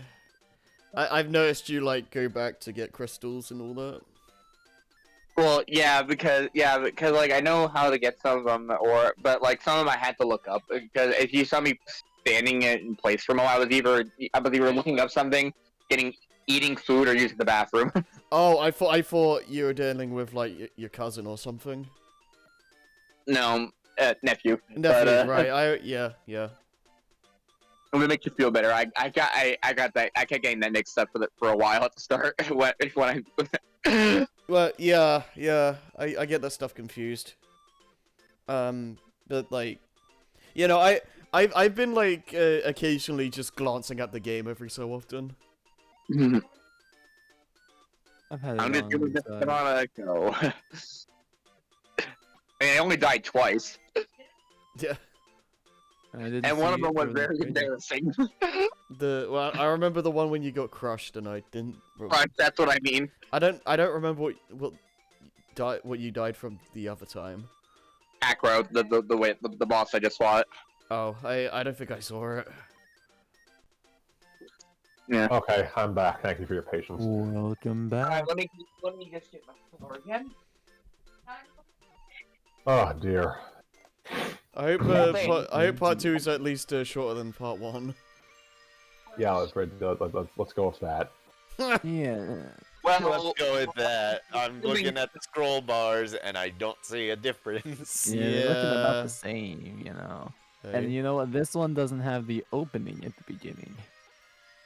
It does have another musical number though, so Oh lordy. Oh, joy. time for my least favorite world in the game. Mm. Killing me, Scrappy. I'll mute myself. Alright. We are back. This is the Nutcracker. Also, just a disclaimer. If I sound a little more haggard than usual, well, one, I've been kind of sick the past few days, and two, I haven't narrated for several months. Thank you, Pedriva. Problem. I don't think it was that Thank you, long. Mortal Kombat. Oh my god, it was. Yeah, it was like six episodes plus a few breaks. Yeah. Yeah, it was a little while. And it was Good a very idea. heavily narration-oriented story. Yeah. I know. It was great. Okay. This is the Nutcracker Scoob Redux Part 2 of 7. No, just Part 2 of 2. Part 2 of 7 plus the epilogue. yeah, don't forget the epilogue. At And the home... novels. Oh gosh. At the Holmes lobby, the gang gathered to evaluate their prize. Scrappy recapping the series of shenanigans that had led him, Shaggy, and Scooby to wear their holiday best again. And we bagged the ghosty. Yeah. Scooby added, opening up the sack to reveal their catch to Daphne and Fred. Except, something wasn't right. He looked down into the bag and poked his head to a scorched hole at the bottom of their capture device, meeting nose to nose with Scrappy. Scrappy crossed his arms. Your and touched his- Elgato's broken. Wait, what? Oh no! Wait, What? Wait, what happened? What? Capture device. Yeah. Oh. Oh, what? It seems to be running fine for me. No, no, I'm making a pot. Yeah. I was concerned my stream died. No. Yeah, I The was worried about that before. the story refers to the bag as a capture device, and I'm Oh. saying, their Elgato's broken. Oh, I see. Okay. Be Harry, careful, your please. your laptop's about to die of embarrassment. Harry, turn off your laptop. It's running at 230 Celsius. I'm not even using a laptop. Harry, gosh, man, I'm off. He looked down into the bag and poked his head through a scorched hole at the bottom of their capture device. Shut up. Nose to nose with Scrappy. Scrappy crossed his arms in frustration. Oh, crud. That Christmas creep's disappeared. Like, ghosts are good at that. Shaggy groaned. His eyes scanned their immediate surroundings for a sign of the creature. Just how dangerous was this ghost that they were capable of burning through one of their traps and escaping without a sound? Is someone have family over right now? Oh, sorry. Oh, yeah. Right.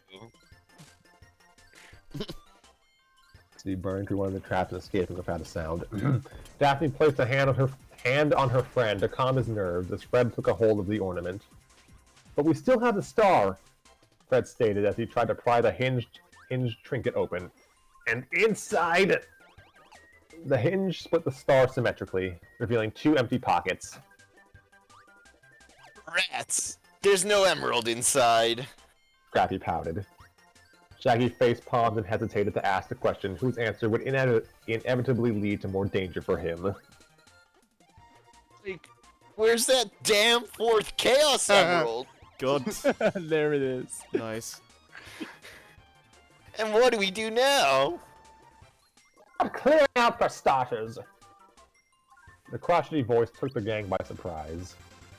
They turned to see the lobby doors flung open by Nickleby, his lawyer and Snowball with him again. The cat snarled out, "Yeah!" and Scrappy glowered. Mrs. Fezziwig filed in from another room to see the commotion, and her face fell in an instant. Mr. Nickleby, what do you want? This building, and now I have the power to take it. He strolls forward and thrusts his cane down on the floor. Thanks to my old friend. Shaggy gulped. You mean you know the ghost personally? Eh? What ghost? I'm talking about my old friend, the city building inspector. The lawyer stepped forward to Mrs. Fezziwig, brandishing a piece of paper pulled from his binder. He's granted our request to have this place condemned post-haste. The lawyer stated. What? Mrs. Fezziwig glanced at the document, longer than her head and torso combined, and her eyes widened in horror. You ought to be out first thing in the morning, Nickleby declared as he and his entourage walked out the door. You have no choice but to sell out to me. And the 3 were gone. This is preposterous. He couldn't have gotten those papers filled out so quickly, Daphne huffed. Fred scanned the document and shook his head. This document's real, alright. Mrs. Fezziwig confirmed. Yeah, real awful, Fred added. Shaggy groaned and slumped against the wall. All their efforts wasted, and that lunatic monster was running rampant because they couldn't catch them properly. Scooby placed a paw on his friend's shoulder, and then he sniffed. Not Shaggy, but Mrs. Fezziwig. Mrs. Fezziwig, you smell like burnt powder. Scooby said. Oh, I was trying to get the Christmas tree back in some working order. The pines were covered in some kind of chalk. Must have been from one of the kids. She showed her hands to reveal that her fingers were still covered in some light residue. Like, that's a new one. Shaggy muttered. Yeah, Daphne began. But we'll put a rain check on it for now. One thing's for sure. We aren't going to let any ghosts or grubs ruin Christmas for the kids. Fred smiled. Daphne's right. You've got a show to put on. Shaggy and the dogs looked at each other and their faces lit up. Daphne and Fred were letting them off the hook for mystery solving, if only for a few hours. They could do something nice for the kids before everyone got tossed out, and not have to go out of their way to cross paths with something unpleasant. They were actually going to enjoy their holiday for a change. The evening sky was a peaceful blue hue as more snow fell. A long line of people stretched all the way outside as the town's locals gathered for the children's Christmas pageant. Inside, the patrons were handing their tickets to Nanette, handling the job so Mrs. Fezziwig would have more time to re-prepare the props.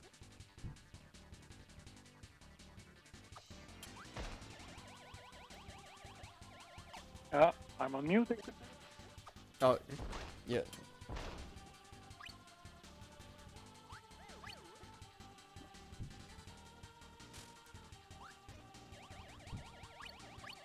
Any moment now. Try kissing the mic. You can hear me, right? I can, Yeah, we can hear you now. Yeah. I heard you just now. Yeah.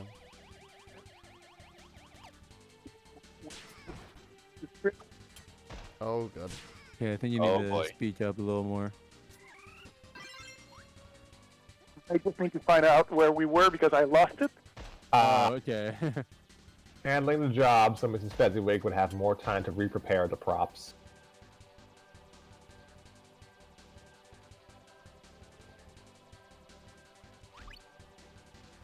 It Right, should the be first. right underneath one of the very first lines. Like, third line of dialogue after, like, the first big line break when the story properly starts. Let's go. Thank you very much. Nanette said as she took another ticket from a woman in a lavish fur coat. The woman looked at her contemporary standing beside her, wearing a maid's outfit and still holding a duster. I say, this poor home must be in dire straits if they have to force the help to take tickets. Oh no, madame. I am not this building's maid. I work for someone else and did not have time to change. Nanette replied, dusting off the woman's coat. Mrs. Fezziwig stepped out to the lobby and smiled. Oh, Nanette, it was so nice of you to volunteer to take tickets.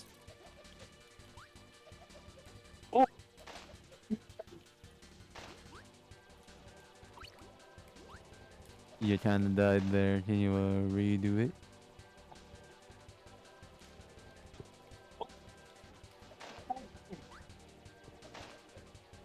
No, still not. No, yeah. once more, I please. still didn't get a thing. It's interesting. It picks you up fine when you talk normally, but whenever you try to do the French voice, it just dies.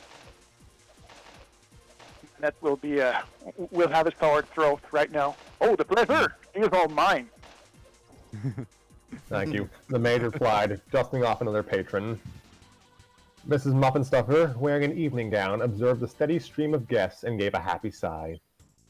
Oh gosh. Oh, this looks like it'll be your most... I've already forgot the voice. This looks like it'll be your most successful Christmas pageant ever. Humbug! Nickleby groused as he walked through the door, Snowball sitting atop his shoulder.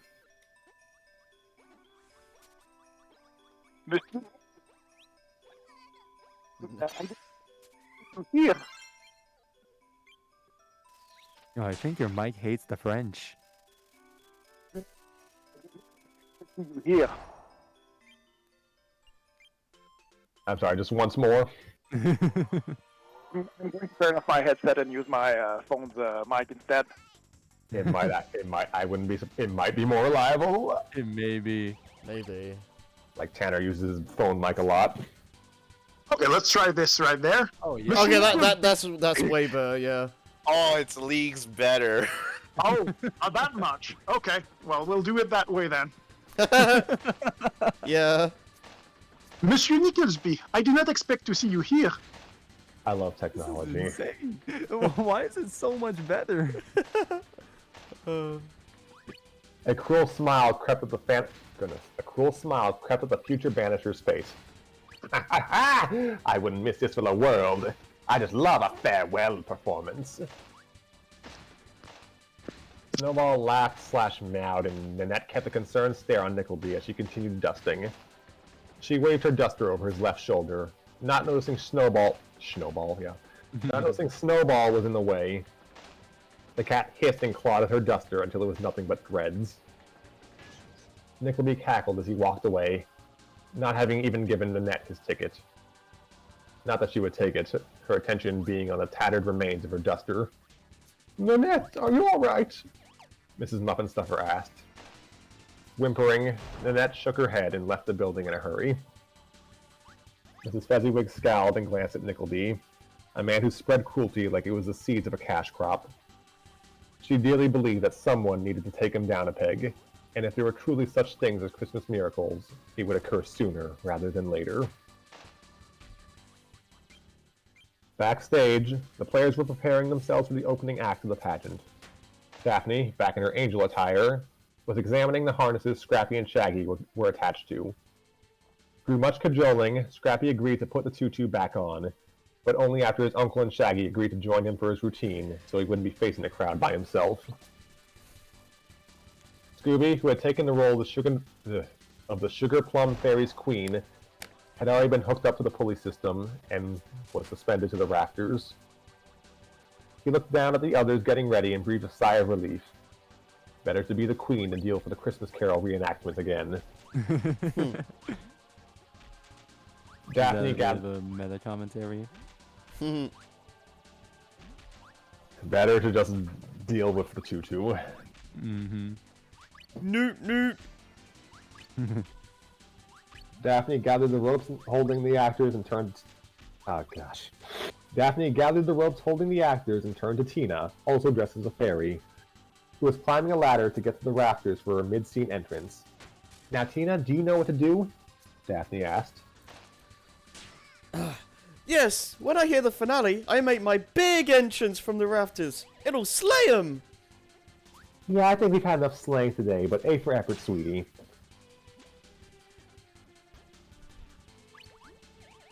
Is that me doing it? Yes. Thank you. Scrappy. Shaggy, you're up first. Break your legs. I have to when I say Scrappy, I have to remember I'm not talking about our Scrappy. Or maybe you are. Shaggy raised a hand to correct Tina, but not against it. Close enough. Daphne smirked and turned her attention back to dealing with the last two fairies. Ready, guys? Hoist away, Daphne. Scrappy replied. Here it goes! Daphne wheezed as she pulled down the ropes to lift Shaggy and Scrappy. Meanwhile, Fred was standing in front of the curtains before a full audience. He scanned the crowd. Mrs. Muffinstuffer was sitting in the front row, 2 seats to Nickleby's left.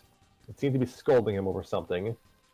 Snowball sat in his own seat between the two, covering his ears over the war of words. Fred cleared his throat and greeted the theatergoers. We thank you all for coming. This means a lot to the kids and Mrs. Fezziwig, who's been running this home to help the next generation grow up safely. Get on with it! Nickleby cried out. And it'd be a real shame if this home wasn't around to keep the community a happier place. And now, our show begins with the classic ballet, the Nutcracker Suite, featuring the dance of the Sugar Plum Fairies. The crowd broke into applause as Fred exited and the curtains parted. The stage had several large prop mushrooms on it, with the titular musical composition playing, partially drowned out by the sounds of squeaking pulleys to guide Shaggy and Scrappy. The two came in from adjacent sides, waving their prop wands and sprinkling fairy dust. Scrappy closed his eyes as he sailed above the audience, having accepted his role in the production with a sense of peace and purpose. If his eyes had been open, he might have noticed that the choreography hadn't accounted for two actors performing airborne, leading Scrappy and Shaggy to crash into each other. While the young sleuth was shaking away the circling images of Yankee Doodle flying overhead, he could hear the crowd laughing at the slapstick. The peace of mind was nice while it lasted. Shaggy and Scrappy Isn't it two- Yankee Doodle? Yaki Doodle is a Hanna-Barbera character. Oh.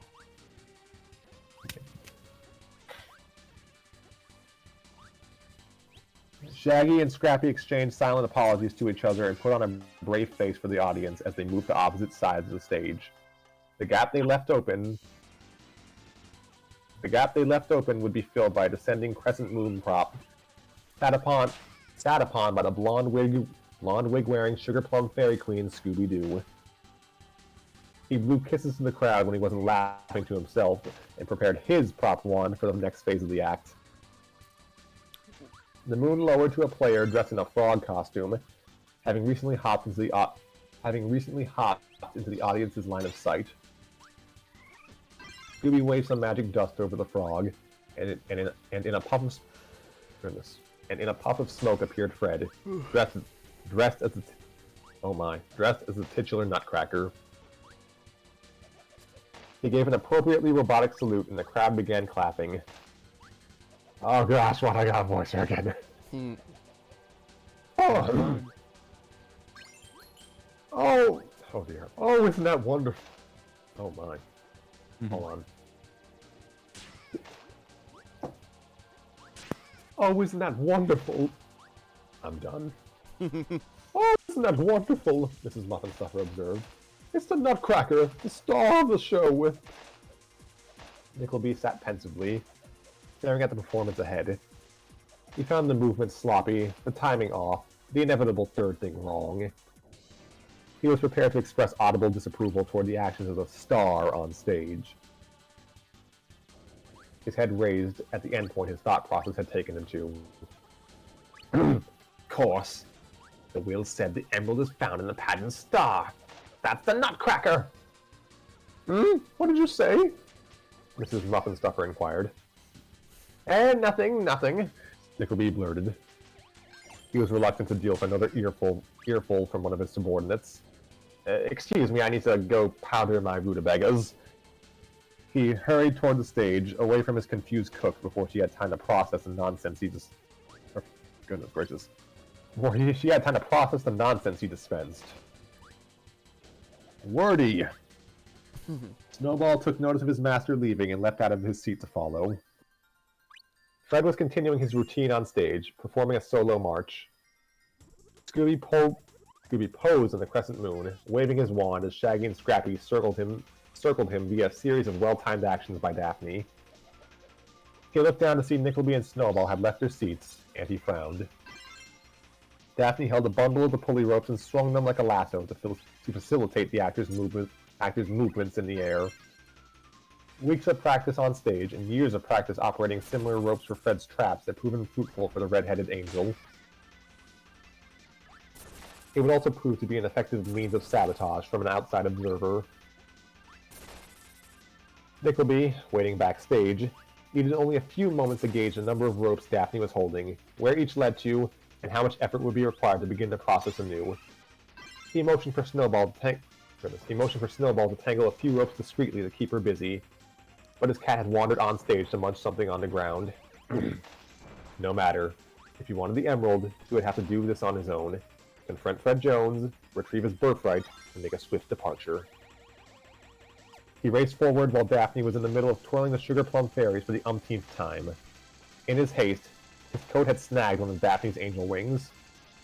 Nickleby stumbled but for a moment and resumed his sprint, but Daphne was knocked on her heels and let go of the ropes mid-twirl, tangling them all. Nickleby kept his sights on Fred and tackled the man to the ground. Scooby was about to call for help, but saw Shaggy and Scrappy drop into a free hang, their harnesses turning upside down with the actors still in them. Scooby's own moon prop jerked and sent him into a free fall. Scooby grabbed hold of the moon with his front paws, regretting his agreement to participate in the play's opening act. The upturned Shaggy was revolving and let out a gasp. Scoob, where's your harness? I couldn't get it to fit! Scooby admitted. By some stroke of luck, there had been harnesses on hand for a dog of his size, but he had simply failed to fasten any. The kids had been no help. They had mistaken his status update of bad as rad, thanks to his speech patterns, and he had discarded the harness once it was clear it couldn't protect him. At the ground level, Fred was faring better, but not by much. Hey, what gives? Fred forced out while trying to force his assailant off. You're going to give me the emerald! Nickleby screamed as he began tearing off Fred's costume. But I don't have it! Nickleby was too caught up in his feelings, ripping off Fred's fake mustache and a real peach fuzz underneath, prompting a yelp. Scrappy, circling upside down himself, shook a balled-up paw at Nickleby. Hey, you! Leave Freddy alone, you big... Yikes! Daphne's attempts at adjusting the pulley system had caused Scrappy to jerk forward. He then crashed into Shaggy again, bending his wings. And the two crashed into the moon prop. The prop itself began swinging at a far faster rate, spurred on by the added weight. Shaggy and Scrappy grabbed onto Scooby, and all three saw that they were approaching the ground at breakneck speed, at a most untenable angle. The trio kicked up their feet to avoid the trio kicked up their feet to avoid a drag effect, and wound up knocking down all of the mushroom stands on the left side of the stage. Shaggy opened his eyes just long enough to see Snowball still on the stage, eating crumbs. The cookies that Shaggy had procured earlier in the day before any of this Ghost or Nickleby nonsense... Wait, let me try that again. The cookies that Shaggy had procured earlier in the day, before any of this Ghost or Nickleby nonsense had been known, must have fallen out of his costume's pockets when he and Scrappy collided the first time. Truthfully, that was his greatest loss. Hey, hey Jason, pizza time. All I could think of when I was doing this was the edit that Xavier did during our commentary. Yeah, I had to say something when I saw you got to this point. I was hoping for a top hat because it would have been a lot easier. The three's initial large swing begat another. Goodness gracious. The three's initial large swing begat another, as they pendulated to their stage's right and knocked over the remaining props. Daphne, help! Shaggy screamed. There was little she could do. Seeing what hastier actions had done to Scrappy, Daphne and Mrs. Fezziwig were attempting to untangle the pulley system without knocking Tina down from the rafters, or worse, breaking the whole mechanism. The comedy of unforced errors continued at Nickleby's level, the evictor having torn off Fred's uniform completely, leaving him in only his red long johns and soldier's hat. For the last time, I don't have the emerald! Nickleby ignored him and took off Fred's hat to look inside of it. It was as empty as a star the gang had found earlier. Drat! Nickleby scowled and tossed the hat away, where it landed on a pile of felled mushroom stands. Snowball heard the noise and approached the hat to investigate it. Of course, he'd also been hearing the continuing noise of the three loons screaming above him, but that was so frequent it became almost mundane. Scooby, Shaggy, and Scrappy swung over again, and the three looked up, to the best of their collective ability, to see that the ropes holding them aloft were beginning to fray from the excess strain. Shaggy and Scrappy grabbed hold of the moon itself. Not that it would protect them if all the ropes broke. Another sudden jerk, and Scooby was flung off the whole thing, his destined rendezvous being more protracted from his perspective than his friends'. As he plummeted, he closed his eyes and tried to think of all of the memorable events of his life. The encounters with the clown and bird-themed crime bosses whose names he'd forgotten. The dog napper who held him hostage. The time he and Shaggy got turned into babies. The time he and Shaggy pretty much did anything that didn't involve food. A jilted butler scheming to off him on his own birthday. And every undomesticated animal that tried to maul him or steal his food. Holy smokes! My life is awful! That's a that's a mood. Perhaps he'd reincarnate into a more peaceful life but get to keep his friends around. Or perhaps he'd land safely on a pile of fungus-themed crops. Scooby's sudden drop caused no serious harm to him, but it had catapulted Snowball into a crisis of his own. The screeching cat was lifted high enough to come within clawing distance of the rafters and effectively swam his way through the air to clasp onto them upside down with his claws. Nickleby paused his attack. Oh gosh. Nickleby paused his attack on Fred and looked up to see his one friend in peril. Oh gosh. Snow! Oh. Yeah. Don't record when you're sick, folks. Yeah. Snowball! For Pete's sake, Snowball! The cat wailed out something that can be construed as before tightening his grip. For a moment, an emotion that could not be described as avarice, annoyance, or schadenfreude was felt by the aristocrat. For a rare moment in Winslow Nickleby's miserable existence, he felt concern. Somebody save my poor little kitty! Tina glanced at the support beam Snowball was under and tiptoed her way across it. She bent down to find the cat shivering, his hair standing up from a combination of fear and gravity. Here, kitty, we're gonna get you back to the ground. Snowball released one paw from the rafter and let Tina grab it. She soon took hold of the cat. Pardon me. She soon took hold of the cat. Creature smaller than she, but not by much. I can't believe DDD is frickin' dead.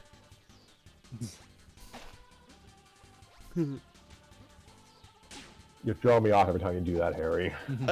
I mean, I can see the game, sorry. I can't. Like, I guess that's what I guess it's karma for me doing it every time I can actually see footage. I mean, I usually do it after when we're done reading. This is how it feels. I mean, I do it after when we're done. Yeah. I mean, I assume you don't look at the game footage until we are done, so. That's what I did. That's what I did when we did the first Metroid, the Super Metroid. I was just like, how bad did I play? Yeah, I wasn't looking at Super Metroid like whatsoever. Anyways, continue. Daphne was rearranging the ropes and had regained control of the pulley system. Hang on, Tina! We're getting you all down now! Tina was gradually lowered far enough to the point where she was just above Nickleby's eye line. Here's your kitty, safe and sound. Tina giggled, her rescuee opting to show his gratitude by licking her face. Meow. Nickleby exhaled and took hold of his pet. Snowball. Snowball thanks you, child. And so do I. Daphne made the effort to get Shaggy and Scrappy right side up and safely lowered as well, and the two took their place beside Scooby. Scooby glanced at his fellow players and noted what a strange bunch they were. 2 dogs and their human in tutus, the star of the act in nothing but glorified pajamas, an unwanted aristocrat, a cat the size of a Christmas turkey, and a little girl blissfully unaware of the surrealness of her situation. But none of that mattered. They got everyone down safely, and just in time for the music to end.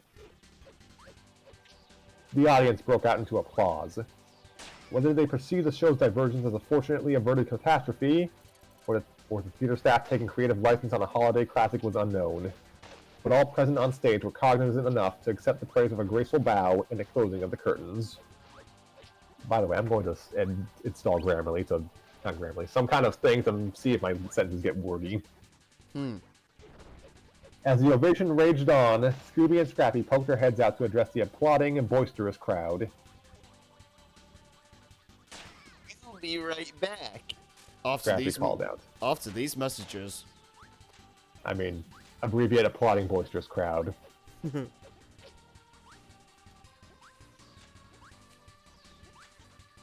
Should I say it again? No, I'm saying... I was just making a joke. Yeah, okay. Yeah, we can move on. I'll tell you later. They were backstage that is, to deliver some choice words to the human Grinch standing before them.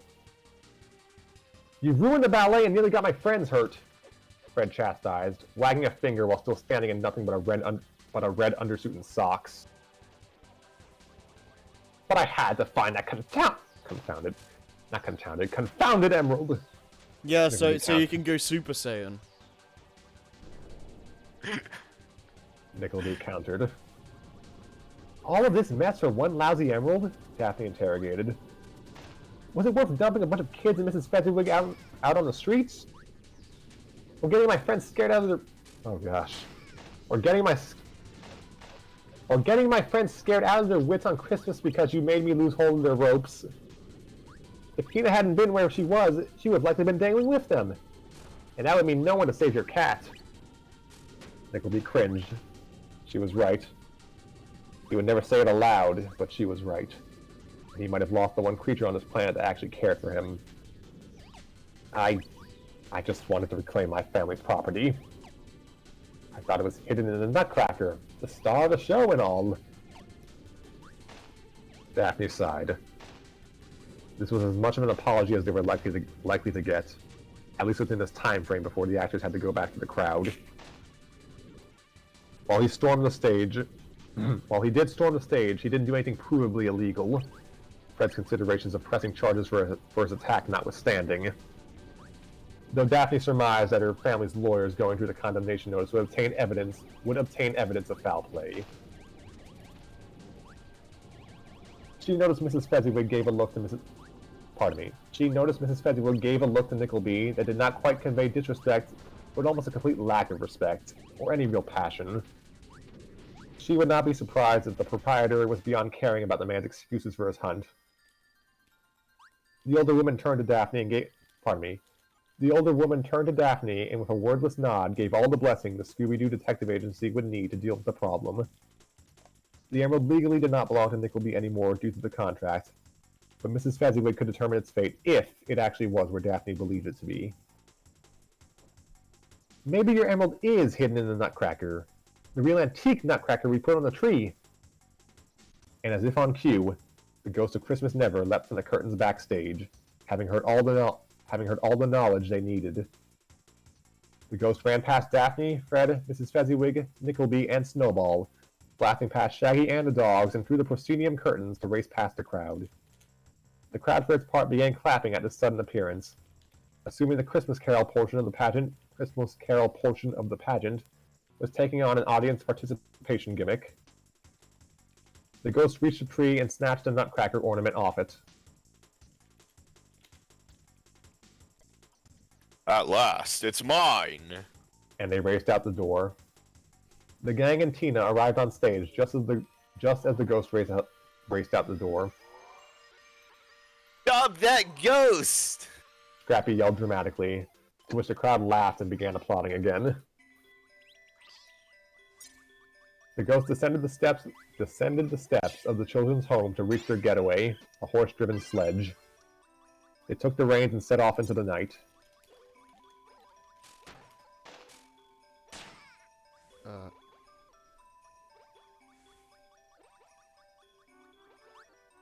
Oh, sorry. He's getting away with I thought I said Nutcracker for a second. The Rockcracker! Scooby hollered. The what cracker? Daphne asked. The Nutcracker! Oh, that. Yeah, we're going after the ghost. Freddy, get the lead out! Not until I'm dressed! The lead? Get the lead out means hurry up. Oh. I thought like it was supposed to be lead. Like they were getting the horse back. No, I mean, I guess the horse's name can be Lead. No, like a lead for a horse for like animals.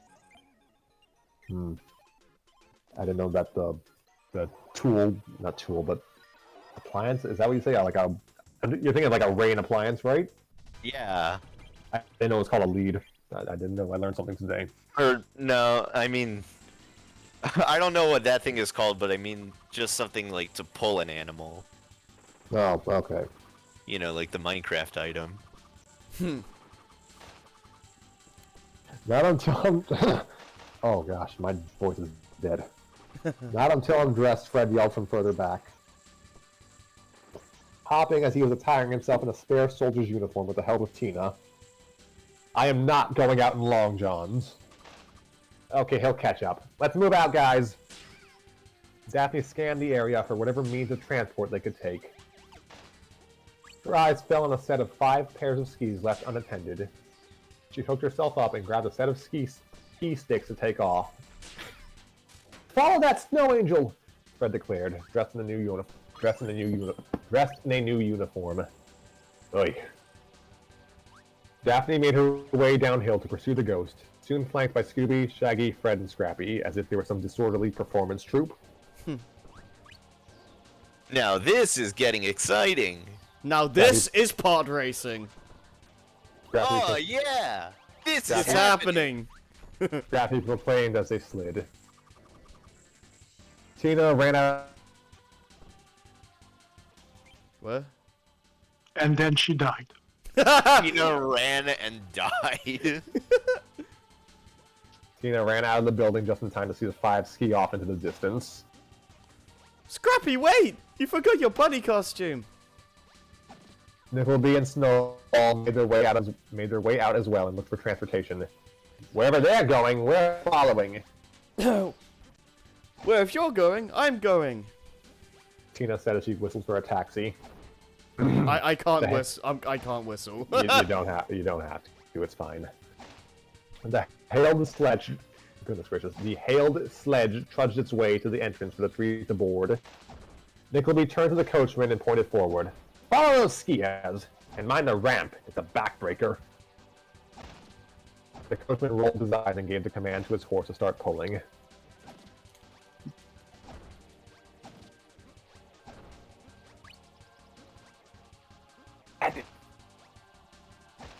What? Pedriva. Is Ped still here? Ed, are you awake? Did he fall asleep?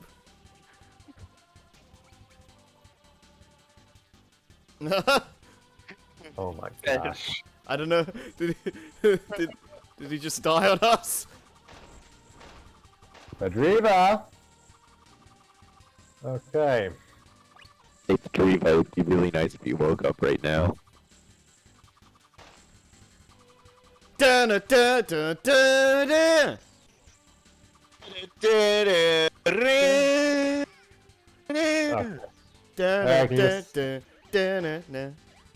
I can just handle the coachman. Me? Yeah.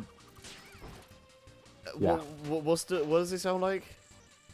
He didn't speak in this episode. He just do whatever. I do not get paid enough for this. Thank you. Dashing through the snow in a one-horse open sleigh, over some hills to go, and haunting all the way, the ghosts of Christmas Never pressed on to make their escape. Fred and Daphne were taking point on leading the chase. Not so much skiing their way to close the gap, but clawing. Fred felt the flurry bristle his new fake mustache and shook his head to clear off the snow. Oh! Daphne! We'll head him off at the pass! Daphne nodded and the two skied ahead down an alternate path, shagging the dogs close behind, but not too close. Further behind them was Mitsubi's party, came through with Tina's encouragement. On the path, Scooby opted to ski ahead and saw that the ground disappeared after a certain point. His curiosity was rewarded with a sudden drop down another incline. Said incline had a more segmented but uniform texture compared to the rest of the area they'd been traversing. They had found the dreaded ramp, and they were about to jump. Oh, I think this was a bad idea. Shaggy cried. Scooby was first to lift off, and he closed his eyes until he was on Nevea Firma, or Firma Nevea. The only Latin Scooby knew was Pig Latin. He opened one eye and boxed that he was still airborne. His wings proved more aerodynamic than anyone anticipated. Shaggy seemed to be going through the same phenomenon. They were sailing so far down the alternate path that it was merging back into the trail the ghost had gone down.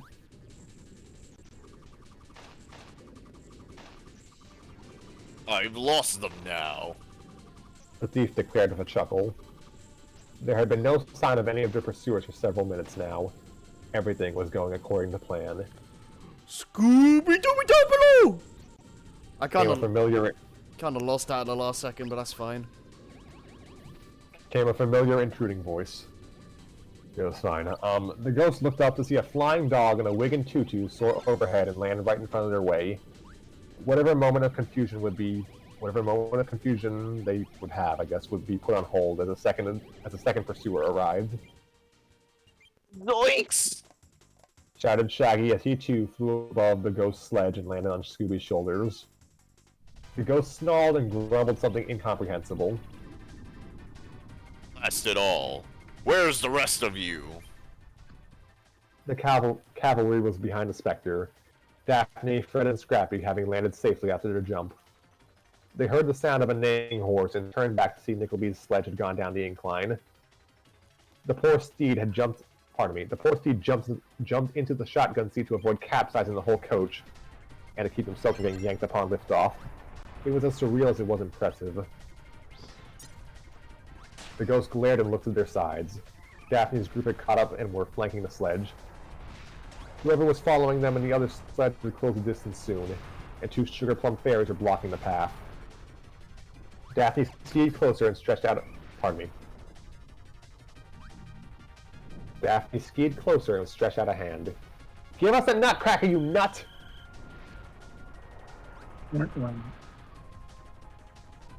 Out of my way.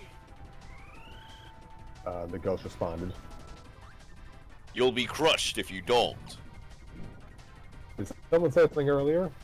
Yeah, I heard something. I don't know who it was. Yeah, I heard Yeah, I that have too. no clue. Oh, hi. Oh. Oh, Pad, hi. Hi. What's up? Did you fall asleep? Maybe. I guess you did then. Because I had to take over for you at one point. Yeah. Yeah, It was over. It was one line. Yeah, it wasn't anything big. Of course, I didn't pick anyone big. This is the whole point. You planned ahead. Yep. MLG Pro Strats. Mm-hmm. Okay, out of my way, the ghost responded. You'll be crushed if you don't. Scooby was trying to keep a decent pace to avoid getting trampled by the ghost, or any of his own friends in case things got messy. Don't look now, Scoob, but there's a stampeding horse at 6 o'clock. Shaggy observed. Scooby could barely utter a "Yikes!" before the horse charged ahead and bucked both of them. The two grabbed the horse and wound up mounting the creature, and with the closest thing to a momentary reprieve, Scooby was able to get a look at the ghost's choice of transport animal. They were the same horse Scooby had used to travel to Nickleby's. Scooby! Came Daphne's voice. You've got to find a way to stop! He could only throw up his front paws in a frustrated manner at the ludicrousness of the day he'd gone through. How do I stop a horse? Horsey! Would you stop for a Scooby snack? The equine's beady eyes bulged, and they immediately dug their hooves into the snow at the suggestion, sending all passengers flying into the air from the inertia. Daphne, Freddy, and Scrappy broke as they approached flatter ground, sliding by a panting horse. The sledge had been upturned, but there was no sign of the ghost. They found Shaggy splayed out in the snow, laughing. Hey, I think I broke my legs after all. Funny how things work out, right, Scoob? Scoob? Scooby-Doo? There was no answer. The horse-drawn sledge occupied by Nickleby came to a stop, and the coachman gasped.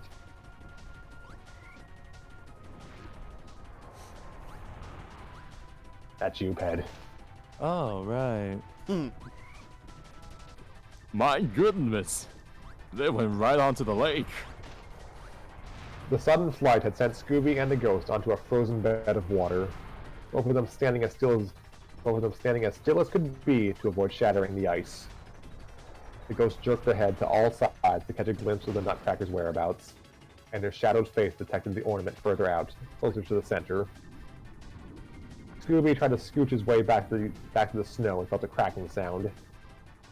He could see the ghosts making their way toward the Nutcracker and disrupting the brittle ground below them.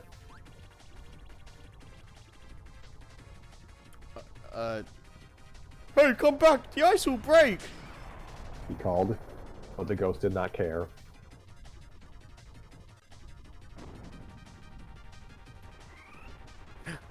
I have it! I have it!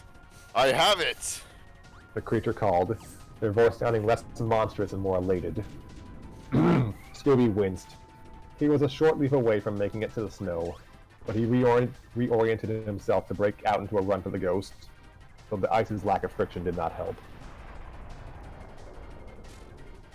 My beautiful emerald.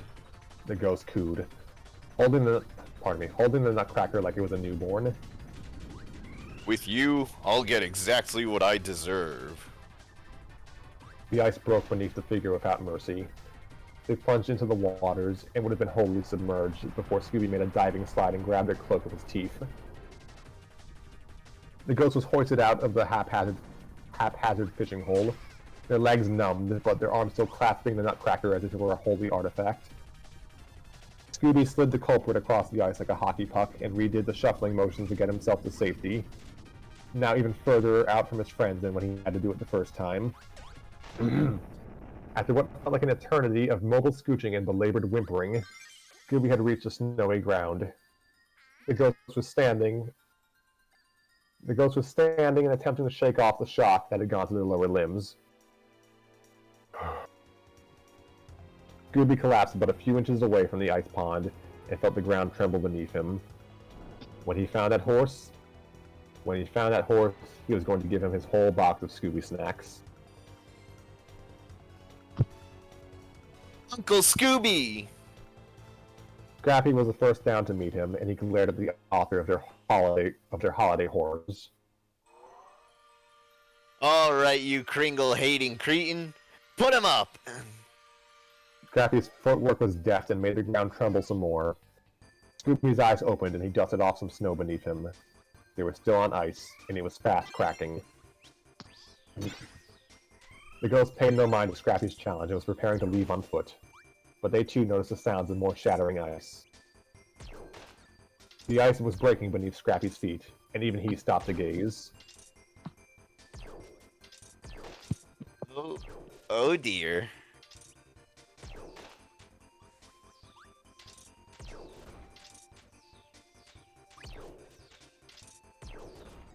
So now that this, this line practically tells you who it is. Yeah, but you're not supposed to say anything about it yet, you know? Okay, so I'll still do it? Yeah. Okay.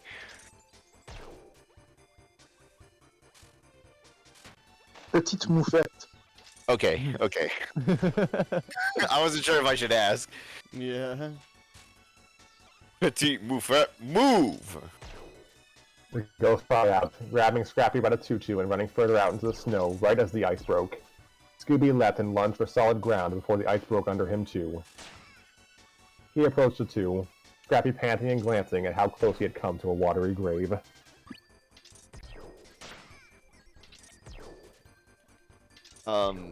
Thank you? The puppy muttered, unsure of how to parse the series of events that had transpired. Scooby was also at a loss for words, and that's why I got a thesaurus. Lack of energy played a part, but he rarely saw monsters help them. Not when they could evade capture to carry out more dark deeds. Daphne and the others ran toward their friends, Shaggy having to be carried by Nickleby and the coachman. "Hold it right there!" Daphne commanded the ghost. The figure sighed and stayed idle. There was no use running at this point. With the ghosts held in custody, the gang had a moment to decompress. "Good going, guys!" Fred complimented. Rough going, you mean? Shaggy whined, trying to gauge the extent of his leg injuries. Daphne, having confiscated the Nutcracker from the ghost, observed the ornament for a hidden compartment, but had no such luck. "Hello, me!" Scooby said, taking the Nutcracker and splitting its legs apart. A single green gemstone fell to the ground. Look, it's the emerald! This is the emerald, right? Scrappy asked.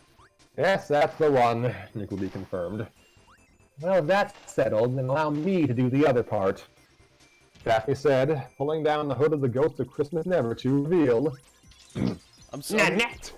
I'm sorry, but Kirby and Waddle Dee riding that bobsled thing is adorable. I didn't get a chance to see it. Missed opportunities.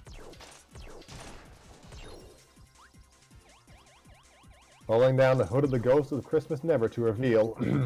Nanette! You?! Nickleby's utterance was a gasp and a hiss at the same time. Oui! The maid confessed. Her mob cap, which she had kept on while costumed, looked like an absolute mess. Oh, of course, the maid always does this. You have anything to say for yourself before we hand you to the authorities? Nickleby questioned. Annette averted her gaze from Nickleby and turned to Scooby's party. This is Nanette. Okay, I am no hero, but I would have helped to save a life if it weren't for you detectives. And if you would allow me to explain myself, you'll know why soon enough. She stated. The gang collectively made a confused look and glanced at each other. Well, this is different, Fred said. He tried to derail the summation back to a more familiar cadence. I guess we'll start with your costume.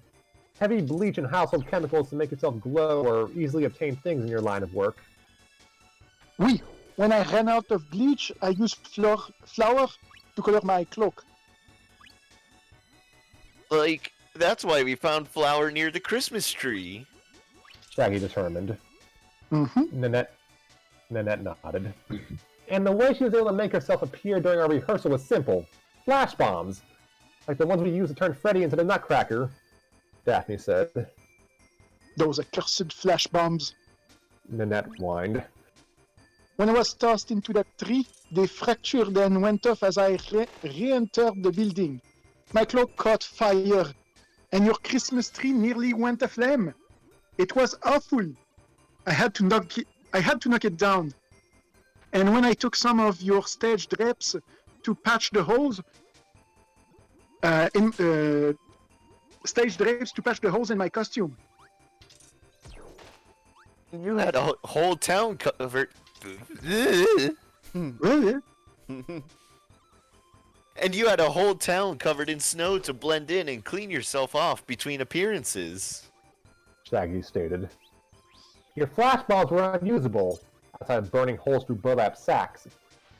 So you stuck to doing things the old-fashioned way after, like scaling a window.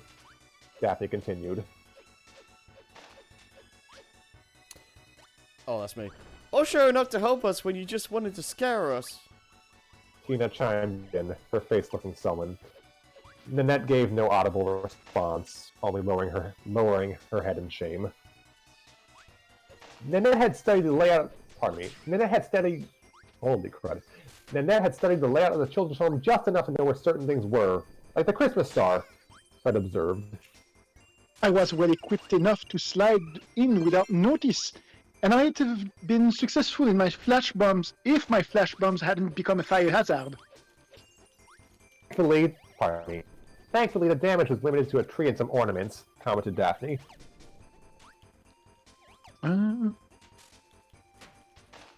Okay. Well, no, I deliberately tossed those on the ground in my haste to find the emerald. Groovy. Speaking of the emerald, why did you go to such lengths for it? The maid let out a sigh and began the other half of her confession. I learned of the emerald while that man.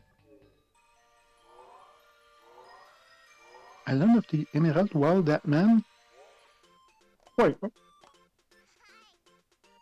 What happened? That's okay. So it's just I thought I had to continue, but there's some narration there. Yeah. Yeah. I learned of the emerald while that man, she hissed, motioning to Nickleby. Was conversing with his liar. It was legally not his to take, as far as I knew. No one in the children's home was even aware it existed. A victimless crime committed against my greatest victimizer. Come again? Fred asked. I am the only child in my family, old enough to work. My poor sister Fantine has been ill since September, and we cannot afford the medical bills. I begged and begged that man to provide a raise, but he wouldn't give it. He goes looking for emeralds while his workers can't even make ends meet.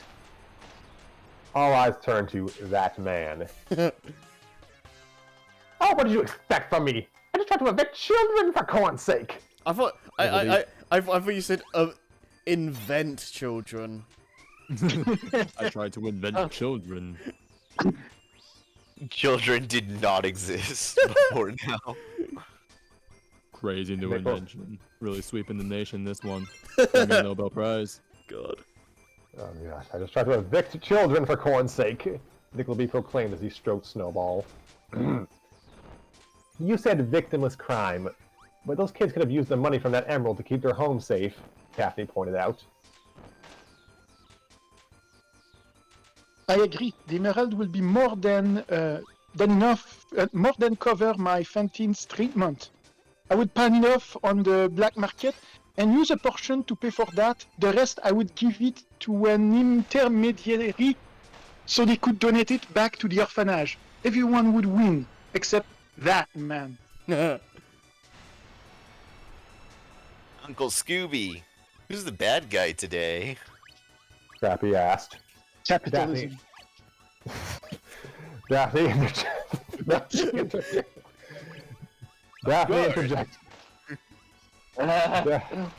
Daphne interjected. Legally, it's Nanette, but I definitely understand her motives more. He did help Scrappy when he nearly fell in the water. Shaggy mused. Nanette's face lit up. Yes, the pop sold again. And she did point us toward the tinsel rope in the attic, even if she didn't stay to help, Fred commented. Nanette's face fell. I owe you a nice people. Sorry. I owe you nice people an apology. I didn't mean to scare you and your dog out of the window. I just needed to get away as quickly as possible. You put so many people in prison and I was panicking on the inside and tried to flee. I took on a guise of the ghost to merely scare people off, but I suppose I was a little monstrous all along. The self-confession drew tears from the maid's eyes. I stole from my employer, destroyed those 3 children's home, and put your lives in jeopardy. I did it all, and it was wrong. I just wanted my family to be whole again. With that emerald, it would have been Christmases every day. The snow continued falling, blazing the denouement of the case on an unusual scene. A quintet of shivering and battered sleuths having got their culprit. A false ghost crying real tears into the snow on Christmas Eve. Butter building. And this may have been how our story would have ended, were it not for one meddling kid.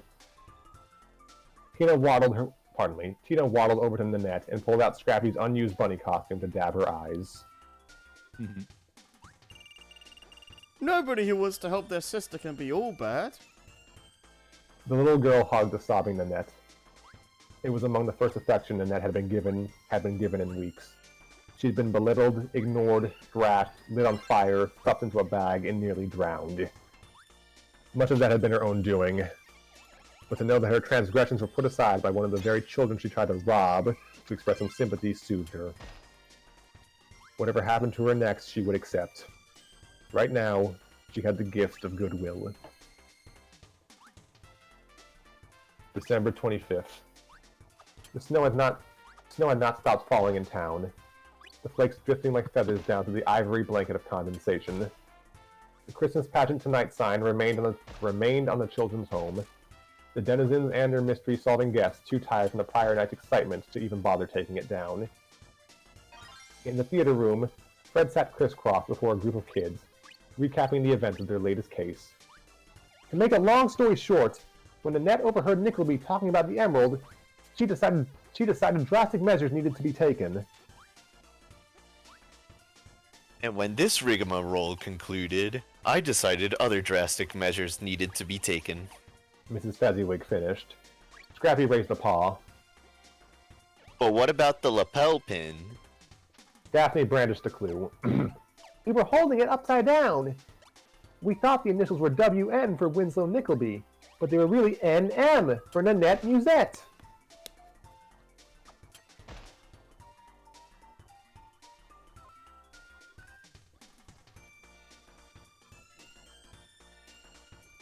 sorry. My goodness, I've been looking all over for that.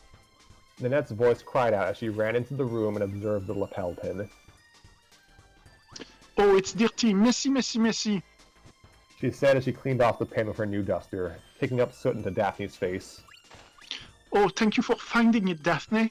Oh! Yeah, you're welcome. Nanette turned to Mrs. Fezziwig.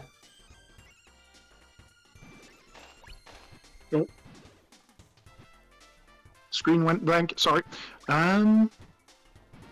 It was the only condition Mr. Nickleby... Nanette turned to Mrs. Fezziwig and thank you all. Oh, and thank you all for giving me a second chance. It was the only condition That's Fezziwig. Sorry. No, sorry. That's me. It's good. It's good. It was the only condition Mr. Nickleby had to not press charges, dear. Once I gave him our emerald, he was more than willing to ignore any prior mishaps so long as you weren't in his house anymore. Also, I agreed not to press charges against him, Fred added, nursing his neck. Yes, yes. Maybe next time he'll hire a maid he actually pays properly. Well, I'm glad he got eventually. He wanted. What he wanted? Got everything he wanted. Oh boy. Well, I'm glad he got everything he wanted. Nanette mused. She was grateful to not go to jail or even have to pay any fines for the property damage she caused. But she still had no means to pay for her sister's treatment. And what happened then? Well, in Coolsville they say that Nanette's problems shrunk 3 sizes that day. Ho ho! For fudge's sake. Ho ho ho! Merry Christmas, everyone! Nickleby stormed into the building, carrying a stack of wrapped gifts, Snowball sitting atop the pile. Mr. Nickleby, what's gotten into you? Mrs. Fezziwig asked. Thanks to you folks, Snowball and I have found the Christmas spirit, he stated as Snowball climbed down to lick Tina's face. We have gifts for everyone! Nickleby observed Nanette hanging back from the crowd of cheering children and approached. That includes you, Miss Musette. I beg your pardon?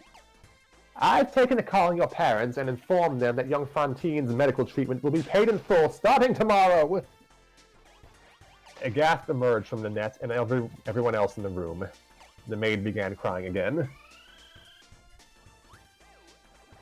Monsieur Nickleby, I thank you. Bless you all. Every single one of you. Scrappy noticed Nanette's tears and offered his bunny suit. She took the suit and blew her nose with it. And here's one more for you, Mrs. Fezziwig. The document condemning this place. Nickleby presented the paper and turned it sideways to tear it in half. Then he sandwiched and tore the halves in half 3 more times. And you can expect a check in the mail next month to cover your operating costs. I hope you'll stay here as long as you like, he declared, tossing the document's remains into the air like confetti. Mr. Nickleby, this is too much! Tearing that was free. Getting all these gifts and paying for the musettes, that required an overnight trip to the pawn shop. You sold the emerald?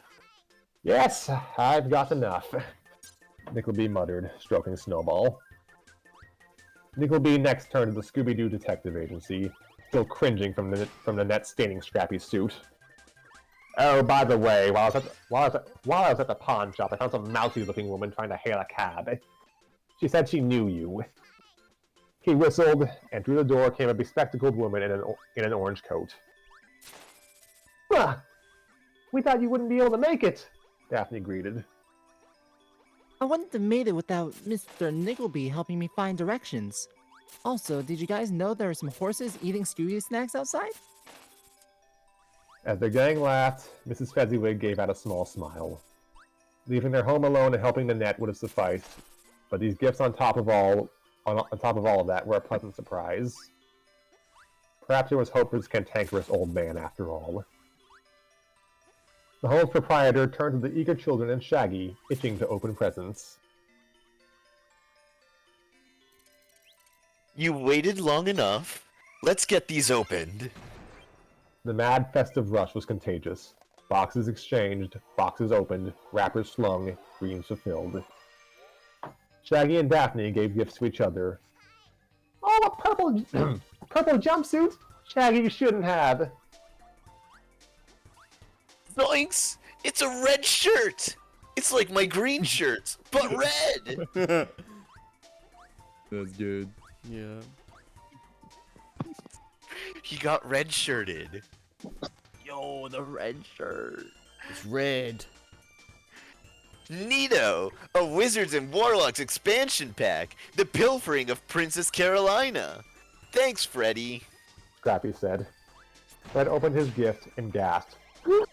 Ascot cleaners! You were listening! One of the kids passed the box to Velma. It's the little boy again. Okay.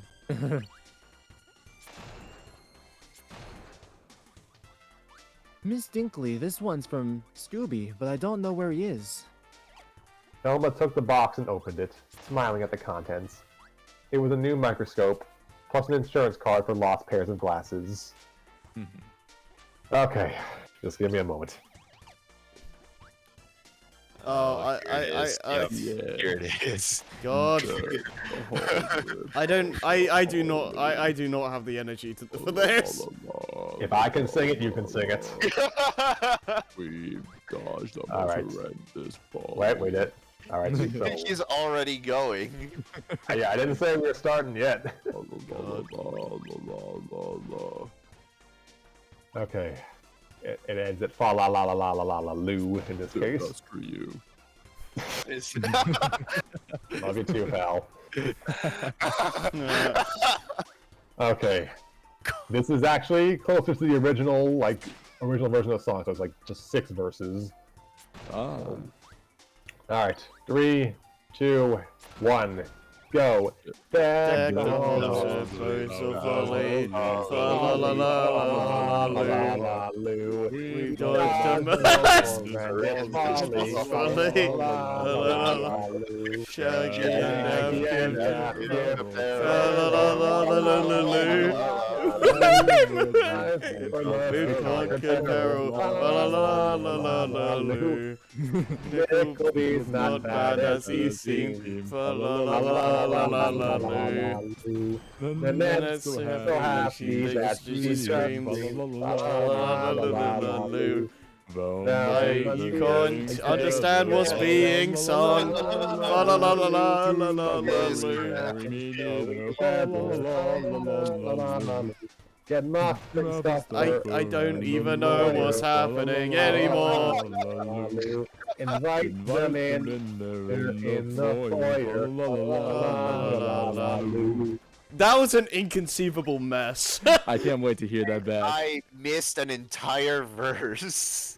I was saying some. I was so bad it caused me to lag a little bit.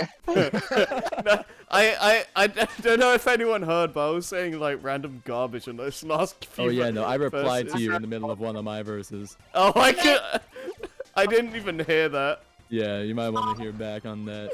Okay, you know what? I'm just singing by myself next time. Yeah. When you time right here. when Here, baby. We're still a little to go. When you sing in a Discord call, it's just a complete mess. Yeah. Tina Unless, and of course, we're singing Boy Wonderland, and then it's perfect every time. Tina and Snowball looked around for her present. It was a large green box with red wrapping near the Christmas tree. She pulled the bow and out came her gift. Oh, it's Uncle Scooby. Scooby planted a kiss on Tina's forehead and awarded her with a medal reading Junior Detective. Hey, it's Scooby with To conclude our Christmas tale. Scooby-Dooby-Doo. Tina embraced the big dog with a big hug. Oh, I love you, Scooby.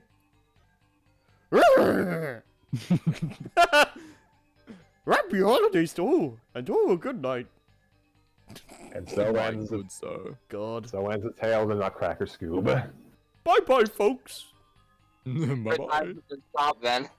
Oh, man. Thank God it's over. That was- The singing was too much. That was... You don't like singing. Did you want me to save? Carrie, put up a save state. Okay, hold on. Dang, didn't even Oh, you finish just the have to game. say, oh, I What a forgot to press disappointment. record. Oh gosh. Alright. Okay, my lungs hurt. I wish you could name save states on Switch. I would have just called it like the Jason save or something. The J save. Kinda wish you could I almost wish you could a little further, because I think that's the shopping mall level up ahead. Oh, nice. Oh, I mean, we have like we probably spent at least 5 minutes doing final thoughts. So you probably could have played through another level. No, That we was- gotta No. build 15 minutes I'm to done, hit I'm hour done. 3. I'm done. God. Yeah, no, If I keep playing Let's now, go.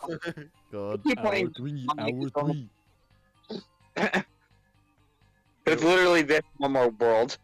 All this in one more world. Right. Yeah, I assumed you were coming Pretty close, you know. close to the end. Almost Yeah. beat the whole game. I almost beat the whole game in one sitting. Yeah. We were going on for quite a while, so. Yeah, 2 hours, 45 minutes. I was This kind is of even in the mission top for like 5 10 of those. longest. Well, I know that total drama thing was like ridiculous. Oh, don't even get me started on that. It's crazy how popular those videos are in particular. That gives me PTSD, dude. There was so much shit that didn't even matter with that one. Acknowledged. Acknowledged. Uh, Oh yeah, I think I remember that. I remember that. so I don't know, thoughts, I guess. Well, I think the author's a hack. So Yeah. Author's kind of a I trashy don't- dude. Don't I trust don't him. think I like this guy. He named Yeah. himself after one of the characters. Yeah, what a weirdo, Josh. Overall, I enjoyed the story. Yeah, it was fun. It's yeah. Like, sure, I may have been asleep during a very key part of it. you missed the confession between Fred and Daphne, the kiss under the mistletoe. Yeah, I Yeah, missed a man, lot. I hate to say it, you missed that scene. Dang, crazy. So, all right, I guess I can just provide some basic background on a few things. So, why did I decide to do this story? I thought that was literally the episode I was listening to. Well, that's probably why, because adapting an episode is, in theory, easier than writing a whole new story. In theory. We have covered many kinds of fan fictions on this show, but I don't think we've ever done like a novelization before. So I guess I've checked off that box. Yeah, sort of. not something like this. No. Yeah, this episode does hold a place in my heart because it was a feature of Cartoon Network's Christmas programming for many years. Yeah, right? I was just getting nostalgia just listening. Yeah. I've never actually watched the episode, so.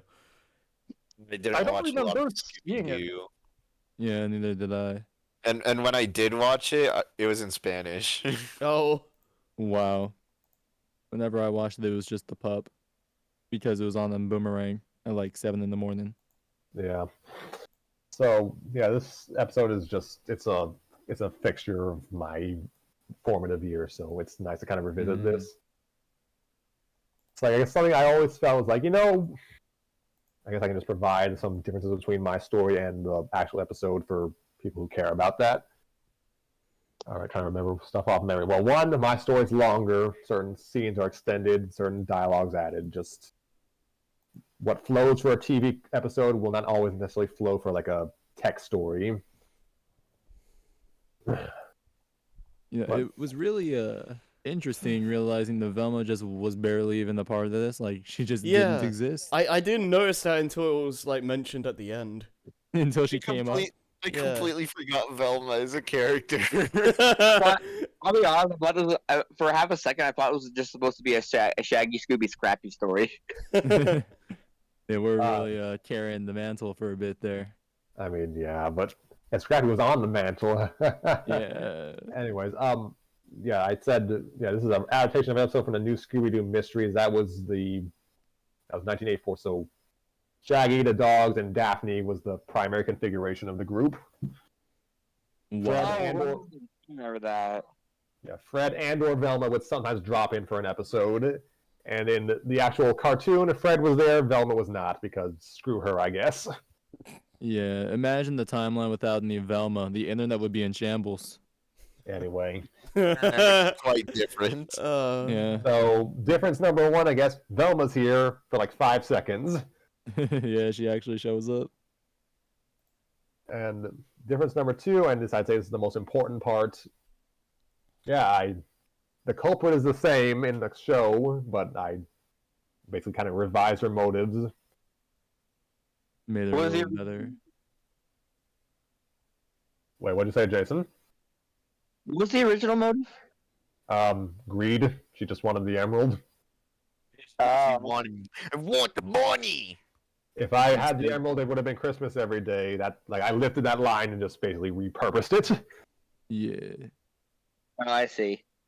To be fair though, emeralds, we all know about emeralds. They give you so much power. Especially that fourth one, man. Crazy. I try to remember exactly that line that Jim Carrey did when he got the Master Emerald. Yeah, I couldn't possibly tell you. Yeah. Something 2.0 or something like that. I don't remember. You know what I'm talking about, right? Yeah, of course. Vaguely. I don't remember what it was because it was such a good line too. I don't know. My mind's only thinking about Obama with the Chaos Emeralds. Yo, Obama with the chaos. Yo, Super Obama? Did you mean the Chaos Emeralds? Oh my god. Because the I chaos have- emeralds. I You have mean one the right Dragon here. Ball? Chaos Control. Okay, so I really hope they manage to get Jim Carrey again for the third one. That'd Well, be he good. retired, so. he said he seemed like he was in and out with that. Yes. So. But that's mainly a strategy to say, give me more money and I may reconsider. Ah, Yeah, that Maybe. Or it's a that marketing ploy. yeah. so Many times I say Hayao Miyazaki retired. he just likes to work. And from what I understand, he really enjoyed playing the character. So it's Yeah. not like he's playing a role that he doesn't like. So it's most Yeah. likely a money situation. Yeah, Huh. it apparently connected him with his grandson and stuff. Oh, that's nice. I think I'm Mm. gonna go. It's just, Yeah, that's fine. We're pretty much done. I'm Yeah. glad to play your game for the night. Yeah, I don't know. I Well- don't know when you're gonna have to hop in again, but yeah. Well, the thing is, if I finish Kirby, it's probably not gonna take that long. Yeah, you'd have to get another game to play. I'd probably jump in the Ninja Gaiden or something right after. Or you could just do the multiplayer modes. Well, Well, It'd be like maybe 5 minutes, but it's still well, 5 That wouldn't minutes. be really fun without Harry. yeah, that's not the same. 3 minutes of Kirby 64 mini games. Let's go. Yo, single player. Something about mini 2 hours game. of bumper crop bump. So from Kirby 64 to Ninja Gaiden, that's a difficulty jump. Yeah. All right, Yeah, I'm gonna good night, guys. Thank you, Jason. See Have a ya. happy New Year. Bye. ya. Okay, so what was I saying? Okay, so yeah, Velma's there. Motive has changed, and yeah, since gosh, I don't even want to say overhaul. That's giving me too much credit, but Mm. since I altered Nanette a fair deal, yes, I guess that in conjunction with just some decades-long sympathy I had for her for some reason. Hmm. Yeah, You she doesn't do go to like jail in this Nate? story No. because she definitely went to jail in the show. Mm. Yeah, I can see that. I was I was thinking, is she gonna go to jail or not? Mm. Uno, Suspense. uno. She's French. You have to say uno. Oh gosh. So yeah, that expanded stuff into that, and Nickleby's about the same. I guess I just added in that he apparently is not paying his employees well. I don't know. Yeah, that makes sense to me. I leaned into like the Scrooge influence. So yeah, I guess him like just not treating his employees well, I guess fits. Yeah, he was Oh all yeah, about never mind humbug and that stuff. free healthcare is not everywhere. Yeah. And If we're talking about free healthcare, then yeah, some of us are living in a country that doesn't have free healthcare. Let's go, USA! USA! USA! USA! So yeah, I think that's about it for differences. Like the story is it's mostly straightforward. I arranged a few things. I cut very little, maybe to my detriment, but I couldn't really see much point in cutting stuff. Yeah, I think it made sense to keep it all in. Yeah, the gingerbread stuff had no point other than just being a funny gag, but Yeah. I enjoyed it. Sometimes know you why. need a gag. Yeah, I don't know. I don't know. The bunny suit I just kept that was funny to just keep bringing up. Like, I hope it was clear that I had fun writing this. It did seem like you had fun. Yeah, I could tell how you were doing it. Yeah. Certain descriptions of events definitely showed that you were having fun. Yeah. I think this is the first. Ped, right around, I think it's the first time you've been in an episode where we read something written by me. It sure is. I think so. The rest of what we've done is other people's. Yeah, you didn't get to have Luigi. This I love how this makes Scrappy so annoyed when I say this. It's just Luigi breaking bones. Yeah, I mean, bones. it's incorrect because I get annoyed because you're saying it wrong. He didn't break bones. I don't. Snapped him. Crushed them. Crunched the bones. I don't remember. It's just funny to say that because it annoys you. Yeah, that's why you're voicing Ruby in my next story. Yo, let's go. Oh yeah. Yeah, I think over the years I've developed a particular house style with my writings, and it's still present in this adaptation, but since I'm adapting a nearly 40-year-old Christmas special, I tried to match the tone as best as I could. Like, if I were to do a Scooby-Doo story, like, fully, like, from the ground up, or even just adapting something else, maybe I would probably take more liberties and maybe write it more in my style, but this is just meant to be an homage to something that I enjoyed as a kid. Yeah. It's good. It's good stuff. Yes, and it got me some follows and faves on fanfiction.net, so that's nice. Yo, you got numbers? Yo, numbers, baby. I got a whole 1 follow. Yo, let's go. This shit really be doing numbers. Oh, it's popping, bro. We're very close to the 3-hour mark, by the way. Yeah, we got to keep going. We got to keep going for another 2 minutes. Yeah, I'm not sure what else we can add. Well, I guess the rest of you can say your piece, and I guess we go. I mean, I guess I don't know. I enjoyed the story. I did get distracted by Discord messages a few times, but no, I could tell that you had fun writing it, and as for someone who hadn't seen the episode before, I could like still follow along with it decently well, and yeah, no, I thought it was fun. I enjoyed it. Thank you, and thank you for taking over for Scoobert. It was interesting, like being like actually being like part of this, and not being like not being the recording monkey, the cameraman. Yeah, Mr. Ooh ah ah. I record game. I record game. That is my job. Yeah, right around. You did well. Like, you did very well with Shaggy and Scrappy. Like, they sound distinct, and Shaggy actually sounds very like himself. Really, I phoned it in for the Shaggy voice. I decided I wouldn't try to do it. I thought it worked fairly well. It sounds similar enough. Sounds lax like Matthew Lillard's take, so it's like it fit. I also feel like we balanced out like the amount of time we did voices decently. I mean, that's out of me, but that was intentional. Yeah. Yeah, you intentionally chose low dialogue count. Yeah, because like we've had stories where like one person has to do way more voices than the others, and I don't think that really happened here. Outside of Scrappy's like narrator role, but I think it was fine. He was going for a bit there. If anyone, if we had gotten other people, I would have passed Daphne to the role of Daphne to them. Yeah. I think I enjoyed voicing Fred. Actually, it's kind of weird how much I keyed into him. Yeah. It's just a dude with a nice ascot. Yeah, And you got some mascot cleaners. Yeah. Yep. boy. It's a happy ending for everyone. I So just felt like freaking making a cool. happy story. Yeah. Uh, Wasn't Makes that sense for happy? Christmas special. I do I'm sorry, I like the. okay, wait. Sad, did you say something? Yeah, I mean, I said makes sense for a Christmas special. Yeah. Yeah, it does. It was just I just wanted I guess a Shakespearean comedy ending today. Everyone's good. No one And they goes to all jail live today. happily ever after. Oh, And Velma's here. The end. Yo, Velma was here. Bro, remember that scene when Velma showed up? Man, that scene was fire. So I think someone was gonna say something else, and I cut them off. I was gonna say something, but I don't remember. Okay, it was like, yeah, I already forgot. Well, I guess I'll have to learn on playback.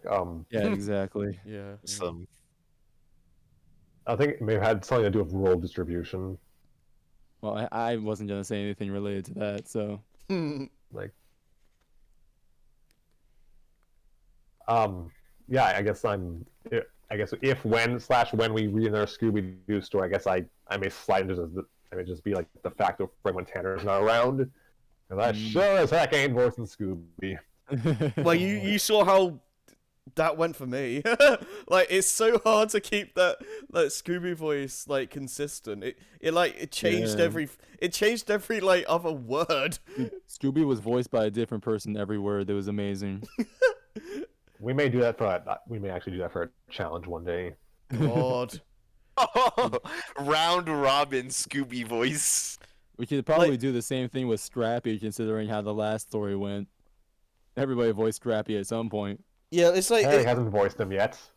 Yeah, it like his it- turn next time. like if you like just doing like one word stuff for Scooby is fine enough, but like when you have to do full sentences, it just breaks.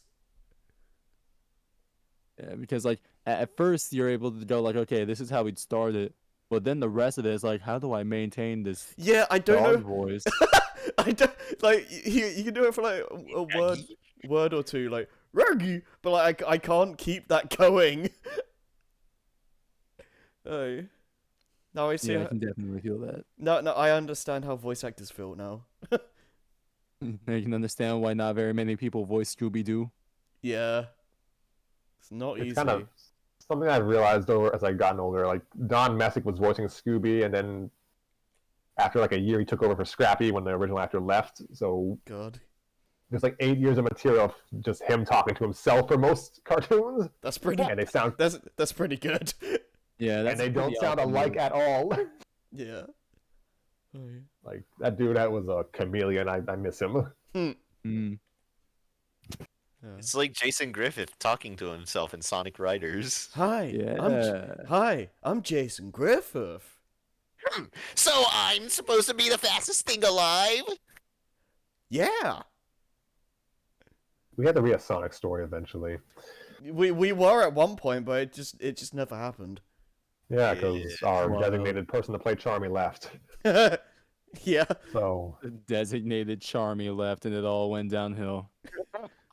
We can't do it without Charmy. Take this, you How bad could man. Possibly. what was I gonna say? Oh my, Charmy! oh my Oh, God. years. is that So Toad or Charmy. So No, it's Charmy Charmy. It's supposed to be Charmy. Toady you D. did well with your lead role and your other role. So go like take a lozenge, take a nap when this is over. Raider Man did well with your primary roles. Like I might keep you on deck as like the primary Shaggy and Scrappy from here on out. God. You Congrats. lucky person. Oh no, I'm designated? Designated Shaggy Scrappy. And Yeah, How's it feel? Pedriva, You got a for your promotion. Pedriva, your 4 walk-on roles plus Velma. Good job. You're gonna give yourself a Yeah. promotion. And said, thank you for joining our madness today and for providing some additional some new blood. Yeah, we needed that, and thank you for Some putting up. effective flavor, might I say. Yeah, thank you for putting up with our nonsense. I really Oh, no. enjoyed the development of the mic situation. Yeah, it was pretty good. Yeah, That was really funny. It really was. it was a bit more difficult than I anticipated. Reading in a different language than my main one, in a different accent than my main one was. Yeah, It's a bit complicated. Yeah, Voice acting. I can only imagine. that is one of Thank you very several. much for inviting me. You are very welcome, and yeah, you're very welcome. You're free to come back if you ever have interest in whatever we might read in the future. Yeah. Oh, I'll look into it. Yeah. All right, well, thank you. And that being said, what are we doing after this? That's a good question. we're gonna sleep, but outside okay. outside of that. Okay, well, We're since still we sitting on that Demix gets Enzyte. Oh my god. Like we're still Okay. sitting Oh on my that. Just saying. You're still sitting on that one. No, we're still sitting on that. You know, see, hey, that could be the one to finish Kirby with. It's that short. I keep forgetting. maybe I keep on It's forgetting. Like, I keep on nearly forgetting about that Enzyte thing, and then, like, every time you bring it back up. I have It's to. a New Year's It's in your mind. story. Why? Happy New Year. Demix got Enzyte. so. We have like maybe. I think we got like actually. I think we got like 2 stories that still have chapters that have actually been published and just haven't been read on air, and both of them are Mario related. So yeah, we need Tanner for that. Yeah, I was gonna. Future Mario Bros is never getting finished. Might as well be canceled. So we'll resume those whenever Tanner turns up, and aside from that, So basically we got like never. So basically, we got like a backlog. We got like a backlog of 30 stories, so I think we got stuff. We'll just pick something from the list. I don't know. Yeah. You do, because I sure as shit can't suggest anything. We need a sequel to the Toho Disneyland one. I mean, there are Toho stories in the backlog, so Yeah, but they're related to Disneyland. I like those. I like that one a lot. The sequel to SDM goes to Disneyland. Aente goes to Universal. Yeah. I could look into that and see if I can find anything for you. I just love that concept of really powerful beings going on like Space Mountain and being terrified. Yes, I enjoyed that story a lot. So what was I saying? Yeah, we'll resume story time when I feel like it. Like I could write just a brief New Year's epilogue for this story and just read it quickly, like the 31st or the 1st of the next year. Maybe if I feel like writing it. And the question is, will I finally make a fic for story time? Maybe. Find out next time on Dragon Ball Z. If I ever get off my arse and write. Yeah. There's a prompt, Harry. Aente goes to Universal. Yeah, there it is. You got it. I mean, it's right in your pocket. I mean, that's not the fic idea I had, but I mean, maybe. I don't know. So, yeah, I don't know. I guess I've enjoyed this. I thank you all for being here, and I can't believe I actually wrote something this year. Yeah, crazy. Just at the end, you barely made it. Yeah, I think I wrote It's a Christmas miracle. Yeah. Basically, I think. How long did it took me? Like, how long did I write this? I think I wrote it for about less than a month. I'll say that. Yeah. Yeah. It's amazing what I can do with deadlines. Yeah. Right. So. Also, yeah, this story was meant to be just one chapter. Splitting it was the smartest thing I ever did. Yeah, I could kind of tell, like, it was like split, like there was supposed to be one, because yeah. You just kept going. Yeah, I just kept going. Like, it's so hard to know when to stop a chapter sometimes. I mean, I had source material to kind of have a reference, but Right. Yeah. Yeah. Where part 1 of the cartoon stops is when Scooby and Shaggy are dangling out the window. Yeah. Break. I went like a good deal further Okay. because I had to extend. Oh, wait, that's one other difference. The stuff on the frozen pond doesn't happen in this cartoon. Ah. Well, I needed to. What? No, I was just nothing. Just continue. Just a I reaction. just needed to. I needed to extend. I needed more time to make Nanette sympathetic, so yeah. Okay. It's padding, but with a purpose. Yeah, I was just gonna say we should probably end soon because we're long past the 3-hour mark now. Yeah, we're almost 10 minutes past, baby. 3 hours, 10 minutes, baby. Let's go. 3 hours, Let's 10. go. God. Oh, here Alright, it comes. so Here it comes. Let's go. 3 hours, 10 minutes. Here it comes. Alright. Get ready, Blackwave. In that case, I'll wish you all a happy new year. thank you, likewise. Happy New Year. So, and thank you all for watching us over this year. This actually is our last episode for 2022.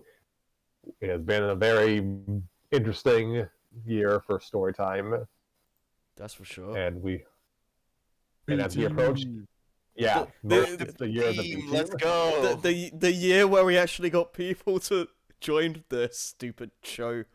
BT, baby. Yes, and as we approach year 3 of story time, let's just hope we continue to have some fun. It's like Year of Luigi, but it's Year of the B team. Yeah, you're God. the BT, baby. B stands for best, baby. Yeah. So yeah, that's it. We're on episode 83. We'll eventually reach 100 soon. So We do not we'll have do any. nothing special for that. We do not have anything planned. We need to do a 100-hour-long episode. That would suck. I would die. You I see, would the prefer a way that we 100-minute do episode for once. it, the way we do it is that everybody takes like a rest, like someone sleeps for maybe 4 or 5 hours, wakes up and does their shift. That It'll sounds be over awful. easy. That sounds You know, awful. you just Books roll in it. shifts. Oh Yeah. my god. I don't. No, no. Oh, You're weak-willed. I am not doing that. I could. I think that might actually be worse than a subathon. Oh, I- absolutely. No, yeah, I would probably just abruptly just die. So Just right in the middle, it's like, oh, looks like Harry flatline. Sorry, I guess he's out for the next 32 hours. Don't worry about it. He'll be fine. That is much nothing. as I'd to him. love to drag Harry's sleep schedule to the brink of hell a little longer, I actually need to get food. So Yeah, I bid you all good night. Yeah, Good evening. I'm just gonna stop. Bonne nuit. I'm just gonna stop the stream. Good night, everyone. Bye bye. Good night.